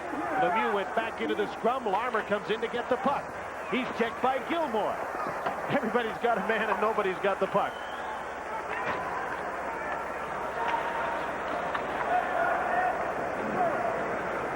McGill, I think, would like to get off. He's still hurting from that shot of Noonan's that he blocked. Goulet to Larmer. Goulet's in front. Larmer was checked by Todd Gill. Berg gets the puck out of his own zone to center. Kuchera is there to try and shoot it back in. Can't do it. Here's Berg. Drop pass to Zezel, trying to go to the net. He was checked by Kuchera. Goulet, Larmer, and Roenick move in. They're onside, but lost the puck. Osborne back the other way to Bill Berg. Needs the blue line, offside.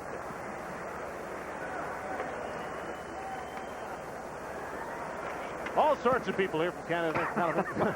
As if Mike was here tonight, and you must be that other guy. No, Mike's not around.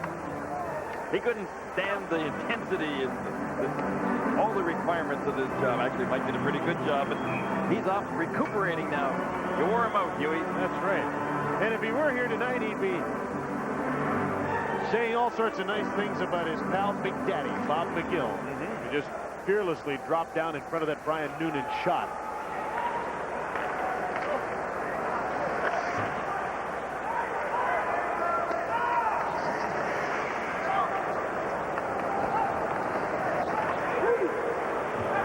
Early in the third period, the Blackhawks lead the Maple Leafs 4-1.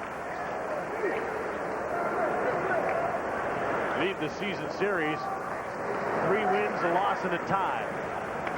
These teams don't meet again until the last day of the regular season here on April 15th. Here's Todd Gill chasing the puck behind his own net. Nice move to reverse the puck away from the play. Get it over to Foligno. Gill moves up now. Trying to get by Sutter, can't do it. Couldn't get by Kuchera. But he got the puck into the Blackhawks zone where Foligno chases it. Centering pass, and Borshevsky shot it wide. Gill from the point, kept the puck in. Frank Kuchera against Nikolai Borshevsky. Noonan steps in to get the puck. Up the boards for Sutter, by him, kept in by Ellett. A shot on goal, and Belfort juggled it. And he holds on. 15:25 to go third period. 4-1 Hawks on this Molson Canadian Hockey telecast from Chicago. Some more fans of the Leafs.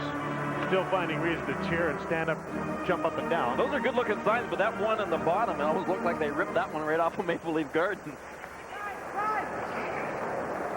Or hired the same painter.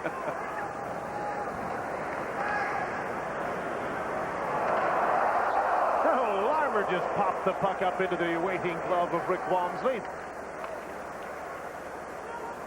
Never faced Chicago until tonight as a member of the Toronto Maple Leafs, but he's facing them tonight because Grant Fuhr is hurt. This game has taken its toll on Maple Leafs, and they have a tough game coming up in St. Louis on Tuesday night against the Blues, the team that is pursuing them and playing pretty well right now. And then they're off to Tampa. Take on the Lightning. They've got a couple of days, maybe recover while they're in Tampa.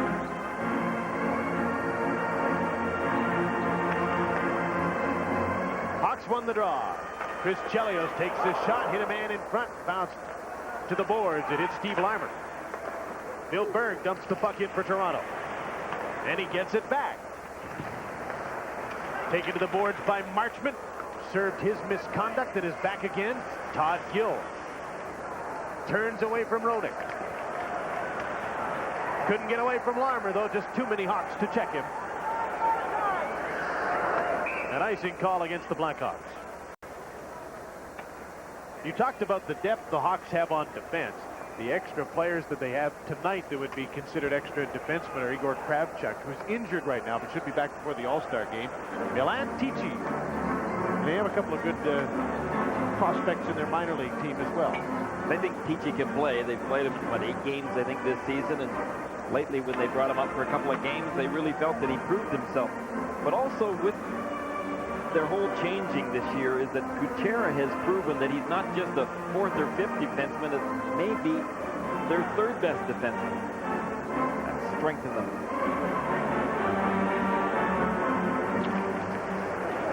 Marchment has improved. That helps them as well. He's out on the ice now playing with Chelios. Chelios was tripped, no call. Borshevsky took him down. 5.5 minutes into the 3rd period. Hawks 4, Leafs 1 from Chicago Stadium on the NHL tonight. A spirited affair, to be sure. Doug Gilmour has just made it a 2-goal game, scoring for the Leafs, and he's put them back in, and with lots of time to go. On a rebound, Gilmour with a nifty little backhander, and it's 4-2 Hawks. It was pretty lifeless here at Chicago Stadium even before this goal was scored. The rebound came out, and Chelios really didn't have Gilmour. He was behind him, trailing him. Had his stick maybe around him, but without any doubt had no control of the puck. Number 18 for Gilmour, and it's 4-2 Chicago with 14 minutes to go. The goal coming at 5:43 of the 3rd period. Foligno races after the puck. Gilbert beat him to it. Krushelnyski there as well, forechecking for Toronto. Now the Blackhawks come out of their own zone. Gilbert to Graham at center. Couldn't take the pass. Krushelnyski moves it back in for the Maple Leafs. Here's Frank Kuchera. Dumped the puck out through center. Bob McGill to Mike Foligno, and he dumps the puck in. Krushelnyski tied up by Noonan. Berg bounced to the boards by Brent Sutter. Dave Christian, who's been used sparingly tonight, out on the ice, and he dumped the puck into the Toronto zone. Dumped right back in over the glass by Mike Foligno. Is 18th of the season, scored by number 93, Doug Gilmour. Gilmour gets the second Leaf goal. At 5. And Lefebvre set it up. Sylvain Lefebvre gets the only assist at 5:43. The Leafs trail by 2.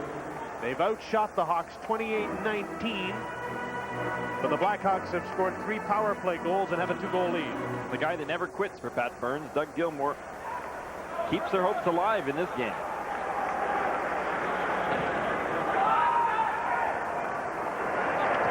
Belfour wandering again. There's a wide open net, and it's a 1-goal game, and he finally paid for his wandering around. It's a 4-3 game. The Leafs are right back in it. Bill Berg got a gift. Did he ever? The Eagle handed it to him. He was way out of his net, and he hesitated. Chelios then didn't get possession of the puck, kind of went off the backboards. Bill Berg was just able to tap it in the empty net. Number 8 for Berg. His second as a Maple Leaf. Osborne will get an assist at 6:56. 2 goals in 1 minute and 13 seconds, and Toronto trails by 1, 4-3. The Hawks came out in the 3rd period, and they've been napping. Here's Berg again, and he just missed the net with a high shot. Another shot was blocked in front, this time by Marchment. Out come the Hawks. Marchment to Brent Sutter in front of the net. Loose puck was blocked by Elliott. Noonan couldn't find it. Here comes Peter Zezel back for the Maple Leafs, trailing by 1. Shot the puck in off the glass, and both teams make changes on the fly. Here's Chris Chelios carrying the puck to Brian Marchment. He flips it in, and the play is stopped offside. Anderson had his stick on Marchment, and right afterward, Marchment turned around and gave him a scowl. Well, you can see that coming all night long, couldn't you, Gary? Ed Belfour has just been wandering around trying to go out and get the puck and pass it up the ice. He's been out of his net a lot. Well, when you've got a 4-1 lead and then a 4-2 lead, sometimes you get a little bit lax. You lose your concentration, your focus, and I think that's what happened to Ed Belfour. You saw on that play, he really hesitated. If you're going to go out of your net after a puck, you better make a beeline for the puck.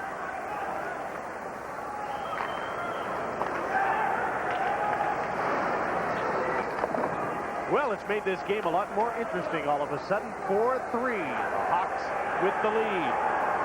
12 minutes to go. Roenick was dumped. Slid back into his own zone, lost his glove, but now he's collected that.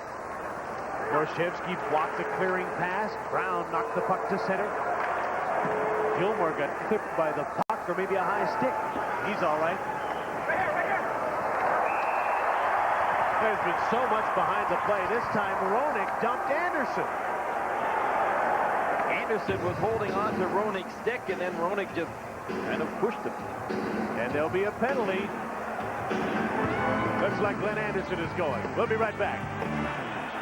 Join us next Sunday at 8 o'clock Eastern for NHL Game Night on TSN, followed immediately by the Vancouver Canucks and the Chicago Blackhawks, an 8:30 face-off at Chicago Stadium.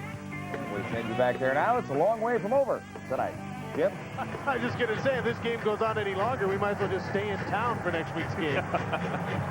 Watch this play. Anderson taking the penalty. There Roenick hooked him, and then Anderson hung on to his stick, and then Roenick popped him. And the puck was at center ice. Anderson's off for holding the stick. The Blackhawks have 3 power play goals. Come looking for a 4th here with the man advantage as they bounce the puck in. Larmer trying to get possession. Working against Gilmore on the board. Sutter's knocked off the puck by Jamie McCowan. Another battle on the boards for a loose puck. Sutter to Jeremy Roenick. Back to Brent Sutter. Larmer's out in front of the net now. Kuchera back at the point. So is Keith Brown. Brown gets the pass. Frank Kuchera now. Roenick quickly out front, steered away by Walmsley.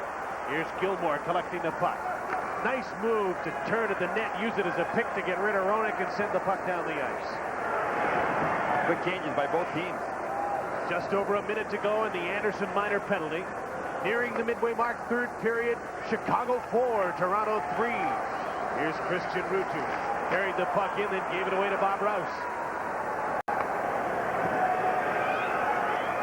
Chris Chelios is out on the power play now. He scored a power play goal and a hard shot early in the 2nd period.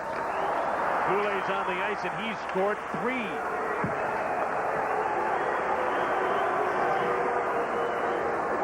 Power plays 3 for 5, but the fans are booing now because they're not 4 for 6 yet. 25 seconds to go in the Anderson penalty. And the puck is covered up. Dave Ellett was down on it.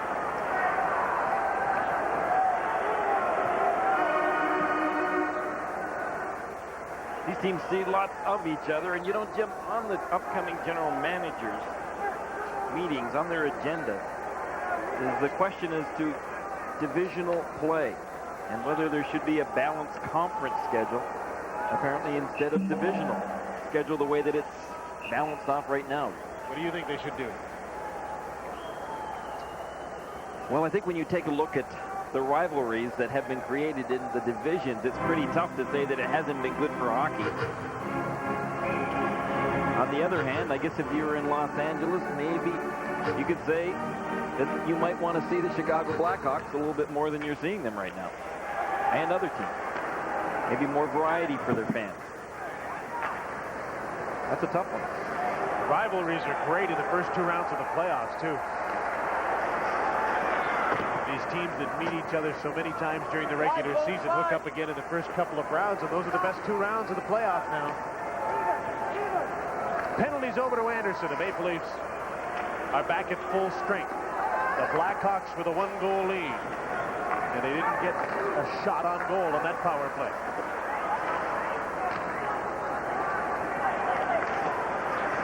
John Cullen got around Chelios, weaving inside the blue line. Knocked down and turned back. McCowan dumps the puck in. Chelios to Michel Goulet. His pass knocked down by John Cullen. Bob McGill now. Cullen to Foligno. Marchment's the only man back. Foligno spins around, feeds the puck to the inboards. Roenick is there. Cullen tried to get a piece of him and couldn't. Here's Goulet. His pass to Larmer. Flips it into the Toronto zone. First man back is Todd Gill. And his clearing attempt went up over the glass and out of play with 8:45 left in the third period. Got to give the Leafs a lot of credit in tonight's hockey game. It's been one of those type of games. Been a lot of goofy things that have happened, but they've hung in there. And I think probably the rough stuff that some teams might shy away from here in Chicago Stadium, the Leafs have gotten their noses right into. Literally. Yeah. Trying to mount a comeback now without Pearson, Clark, and Fuhr all out of this game.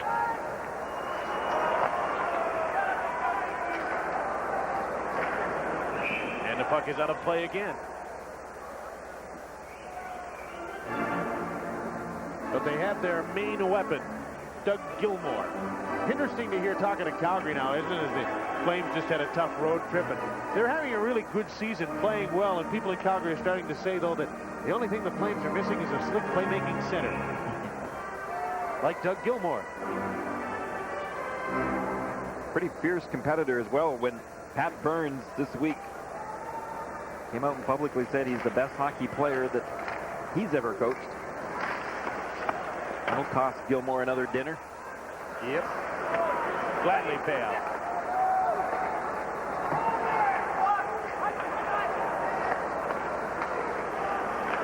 There's an intercepted pass, and out comes Anderson to Gilmour. He was checked by Keith Brown. Gilmour's line head-to-head with Roenick's now as Gilmour reunited with Anderson and Borshevsky. Penalties have messed up the lines all night long for both teams. Anderson tripped just inside the blue line. Marchment flipped the puck up in the air, got it up to Noonan. Now Brent Sutter. Lemieux coming hard to join it. Overskated the puck, trying to center it, can't. Might get a second chance here. McCowan hacked the puck just outside the blue line, and Chelios knocked it back in offside. 7:47 left to go, third period. Hawks by 1 on the NHL tonight. At Chicago Stadium. The other guy. Yeah, that's the other guy.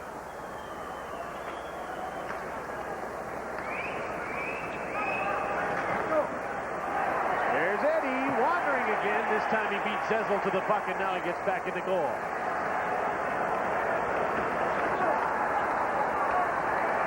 Lots of battles on the boards tonight.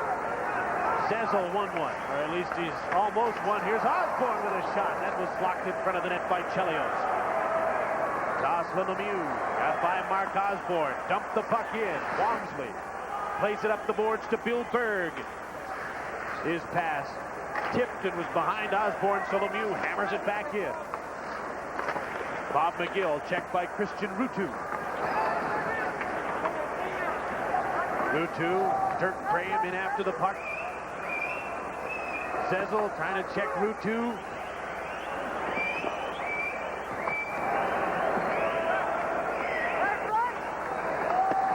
Gilbert, wraparound on the backhand, and he couldn't put the puck in the net. Walmsley had that one figured out. Blackhawks dump it back in. Speaking of being dumped. Yeah. Greg Gilbert was knocked down by Mark Osborne. Here's Brian Marchment back in his own zone. Chelios, long pass intended for Gilbert, taken by Todd Gill. Chelios to Brent Sutter. Dumped in to the Hawks' favorite spot, a corner. Sutter's shot, blocked by Walmsley.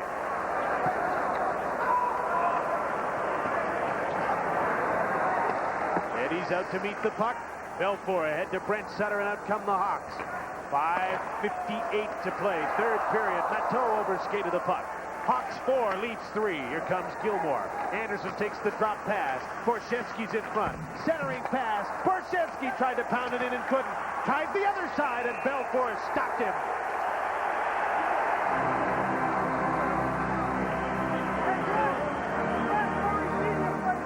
This time, Kuchera and Anderson are into it. The Leafs have come close to tying the game. The Leafs want to stay out of this right now. They don't want to end up in the penalty box. They're a little short on the bench as it is. And they need a player like Anderson to stay on the ice. There's that backhand pass. Could have fooled Belfour, but he stayed to his left.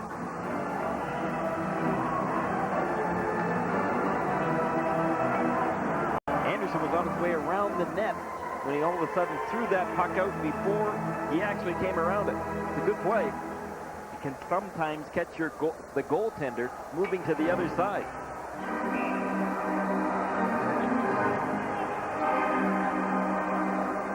Blackhawks hanging on to a one-goal lead and still defending it without one of their best defensemen, Steve Smith, who got 17 minutes in penalties in that late second period brawl. He's not yet back out of the penalty box.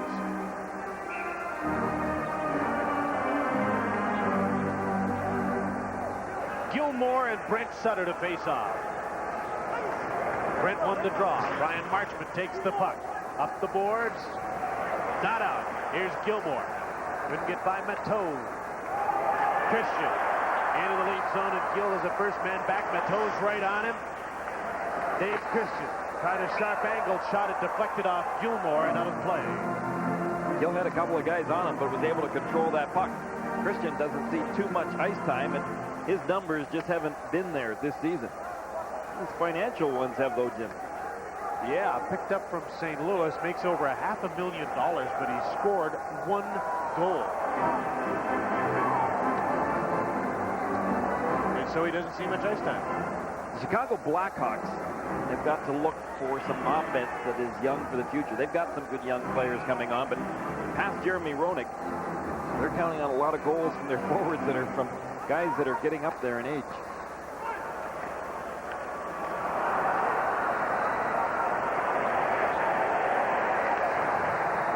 Chris Chelios, first man back for the puck.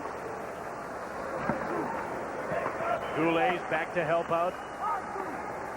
Battle in the corner. Who will win this one? The Leafs. Gilmore to Borshevsky. Anderson's in front of the net, screening Belfour. He just pitchforked Marchment, and he'll get a penalty for it. And here we go again. Gilmore was in there right after that.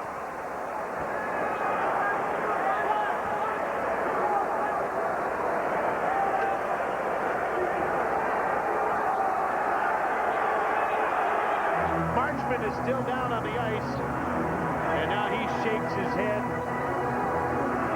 And will another run at Brian Marchment cost the Leafs again?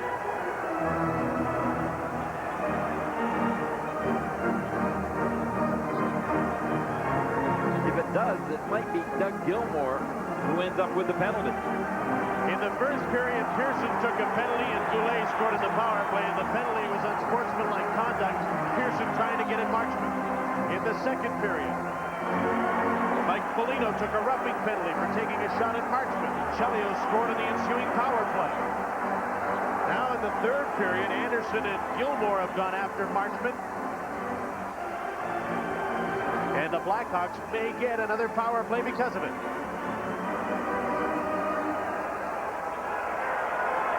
Anderson's going to the box, and he's the only one.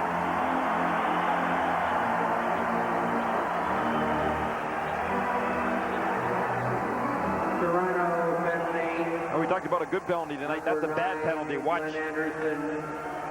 Anderson just gets his stick up right into the face of Marchment and dumps him as they were heading to the boards to look for the puck. Anderson's got a 10-minute misconduct as well. He's out of this game. He had a few parting words for Bill McCreary, but he's gone. 4:51 remaining in this third period. Leafs only down a goal. That's not what they wanted. A penalty now really gives the Blackhawks back the hockey game. And really short the bench now. He's got to send somebody over to serve the penalty, so he'll have a man in the penalty box. Anderson, Clark, Pearson out of the game. Grant Fuhr missing from an injury earlier in the game. Baumgartner goes over to serve the minor. And through all that, they still trail by only a goal. 4-3, 4:51 to go, and the Blackhawks on a power play. And Brian Marchment right out there on defense on the power play. Blackhawks power play 3 for 6.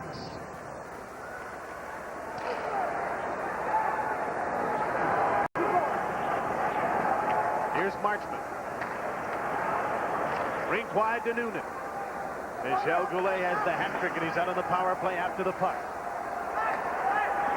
Christian Ruutu knocked down. Goulet.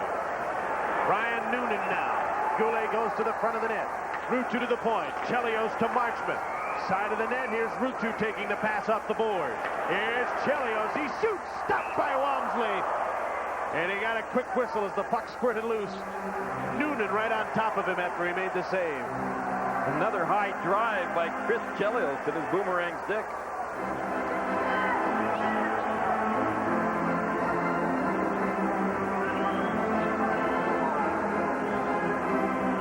Back to Chelios. Took right off like a rocket. Well, not quite as high as I had thought that it was. Waist high this time. Chelios having another Norris Trophy type season. You think about the defensemen in the league that could win the Norris. You have to think about Steve Duchesne and Larry Murphy and Al Iafrate and Mark Tenorti and Chris Chelios. Talk about a guy not going to the All-Star game, Larry Murphy.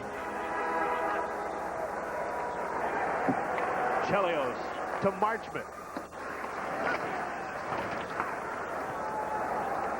Goulet around on the boards to Chelios, over to Brian Marchment. Goulet back to Marchment. 1:10 to go in a penalty. Marchment shot whistles just wide of the net. That would be insult to injury if he scored now, wouldn't it? Gilmore was tripped and centered by Ruutu. No call, and Pat Burns is furious. Throwing his arms and screaming at Bill McCreary because Gilmore was tripped by Ruutu and there was no call.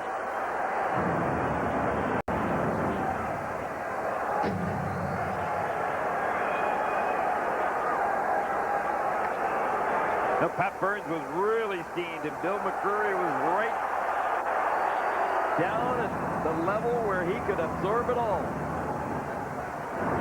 Burns has just thrown a towel. He's throwing a tantrum. And now he's got a penalty.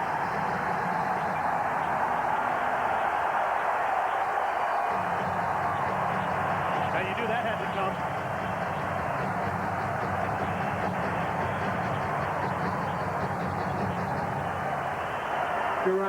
Gilmore might just get tossed as well. The way that he's going at McCreary.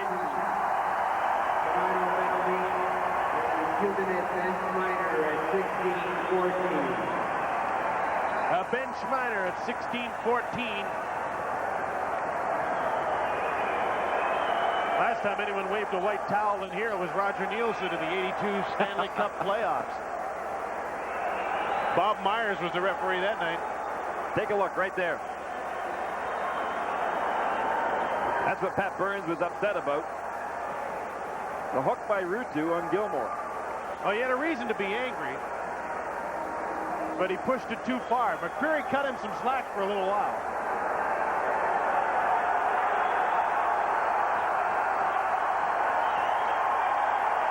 I don't know if I've seen Pat Burns mad a lot and really steamed. I don't know whether I've ever seen him any madder than he has been in his last few minutes. Bench minor will be served by number 8, Bob McGill.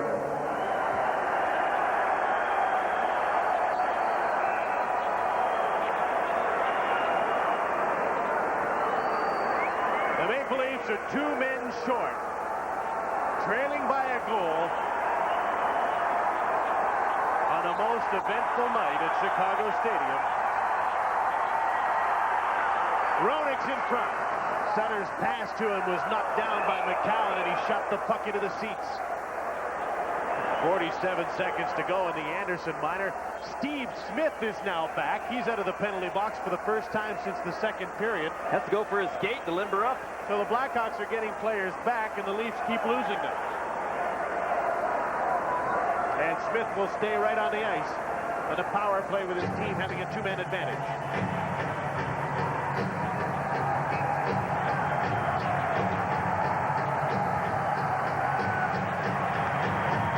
Hawks won the draw.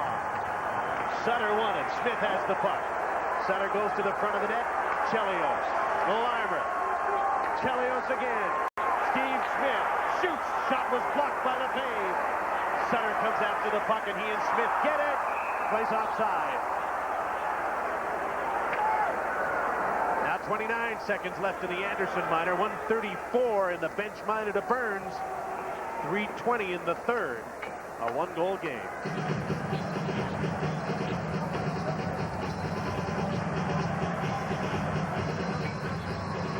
Long night at the office. You lost the pool, by the way. Yeah, big time. No smiles from either coach tonight on the bench. Burns is still working McCreary over. He's going to get himself tossed here pretty soon. He's working hard at it. He's pretty lucky to be around now. McCreary skates by the bench and gets an earful again. Skating by again and still getting an earful. The power play comes up the ice and sets up. Chelios, Steve Smith shoots it. Tipped wide in the net. Tipped wide by Brent Sutter.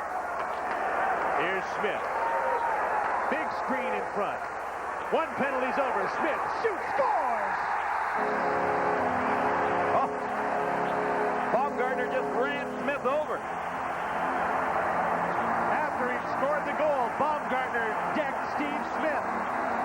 And back to the penalty box he goes. And Gilmore goes right over to Bill McCreary, and he was pounding on the glass.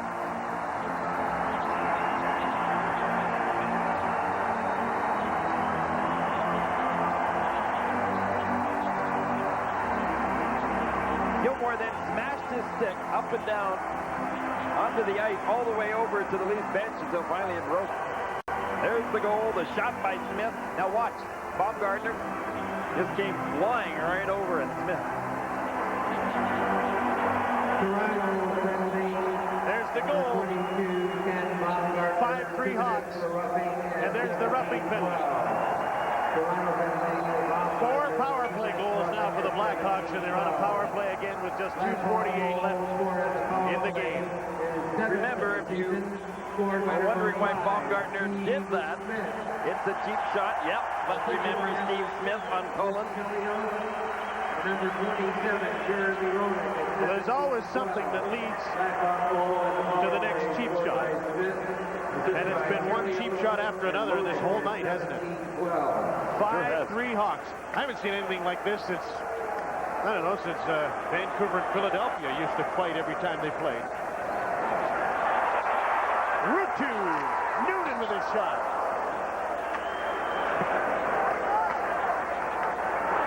Here's Chelios. Over to Steve Smith. Deflected. Just wide of the net. Noonan. Chelios shoots. That's blocked by Peter Zezel. Bouncing puck gets to Noonan. He was checked. Peter Zezel clears the puck. 2 minutes and 5 seconds. And counting to go in this third period and very likely the game. Hawks leading by 2 and they have a man advantage. Steve Smith just took a shot at Gilmore and he's headed to the penalty box. Gilmore went down. He got caught, Jim.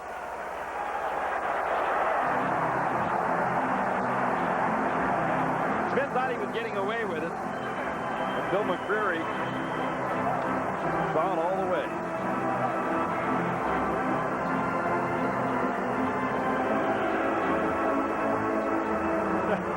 1:56 now to go in the third. It's a 2-goal Hawk lead. Back for more after this.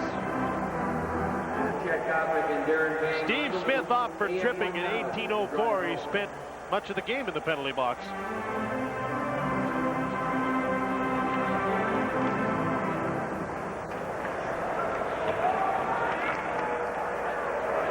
So what do we got here? Yeah, 4 skaters each on the ice. Hard to keep track of tonight. 5-3 hockey game with 1:42 remaining, but I've got the feeling that this game could still erupt. I'm not talking about offensively. As long as Brian Marchment's on the ice, there's a chance somebody will take another run at him. There's Gilmore trying to do it.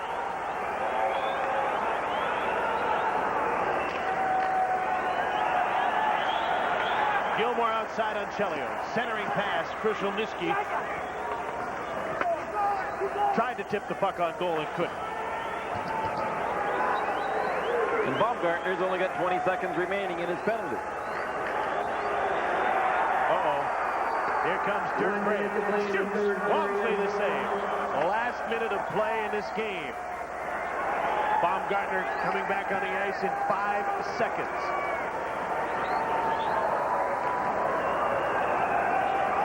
Here he is running after Marchment. Oh, he weaved towards him and then he headed for the bench. He looked like he was going to go right after Marchment. Then he veered off to the bench. It's going to be a little too obvious. Yeah. That was going to cost him some money had he done that. A save by Belfour and another scrum. And this game has led the league in scrums. They've whacked and hacked and gouged since the puck was dropped some hours ago. 3 hours ago. 34 seconds left. The Maple Leafs winless streak in Chicago will be stretched to 12 games. And they'll move on to St. Louis to play another Norris Division rival on Tuesday night. The Blackhawks will play in Winnipeg Tuesday. A homecoming for Ed Belfour. He might be glad he doesn't play the Leafs again until the 15th of April. He's got that look on his face, like, why me?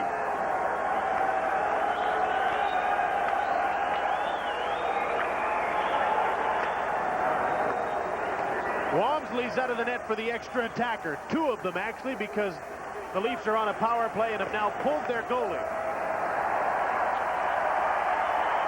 Fans here wanted Belfour to get a shot at the empty net. And as the game comes to an end, Doug Gilmore is giving Will McCreary another earful.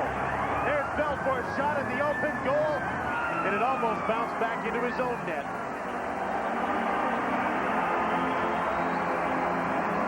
Chris Chelio suggested that somebody must have told Ed Belfour that Ron Hextall got a car for scoring in Philadelphia, and Eddie loves cars, so he's bound and determined that he can get one too if he scores. A long, long night is over at Chicago Stadium. The Leafs have been defeated 5-3. And the battles continue on the ice. Rick Walmsley is giving linesman Jay Shares an earful. Third period in Toronto 8 for a game total of 32. The Blackhawks 7 for a game total of 24. Bill McCreary has stepped in to see if he can settle it. Pat Burns is still on the ice, watching the proceedings. In the last few seconds, as the clock ticked down, Doug Gilmore just went right over to Bill McCreary and stood beside him. Chelio. The number 2 star of the game, the Blackhawks, Brian Marchment. And the Gatorade #1 star of the game with the hat trick. Take a while for some people to cool out after this game. It's an interesting night, but probably in the long run, a most forgettable game at Chicago Stadium. The Blackhawks have defeated the Maple Leafs 5-3. The 3 star selections coming up. Here now the Molson Cup 3 stars from Chicago tonight. Star number 1, Chicago's Michel Goulet, 3 goals for his 16th career hat trick. The second star, Toronto center Doug Gilmour, 1 goal and 27 minutes of ice time. And the third star from Chicago, Brian Marchment, 1 assist and a very physical presence for the Hawks all night long. Stay with us now for the TSN Turning Points. This is the NHL tonight. The final in Chicago, the Hawks over the Leafs, 5-3.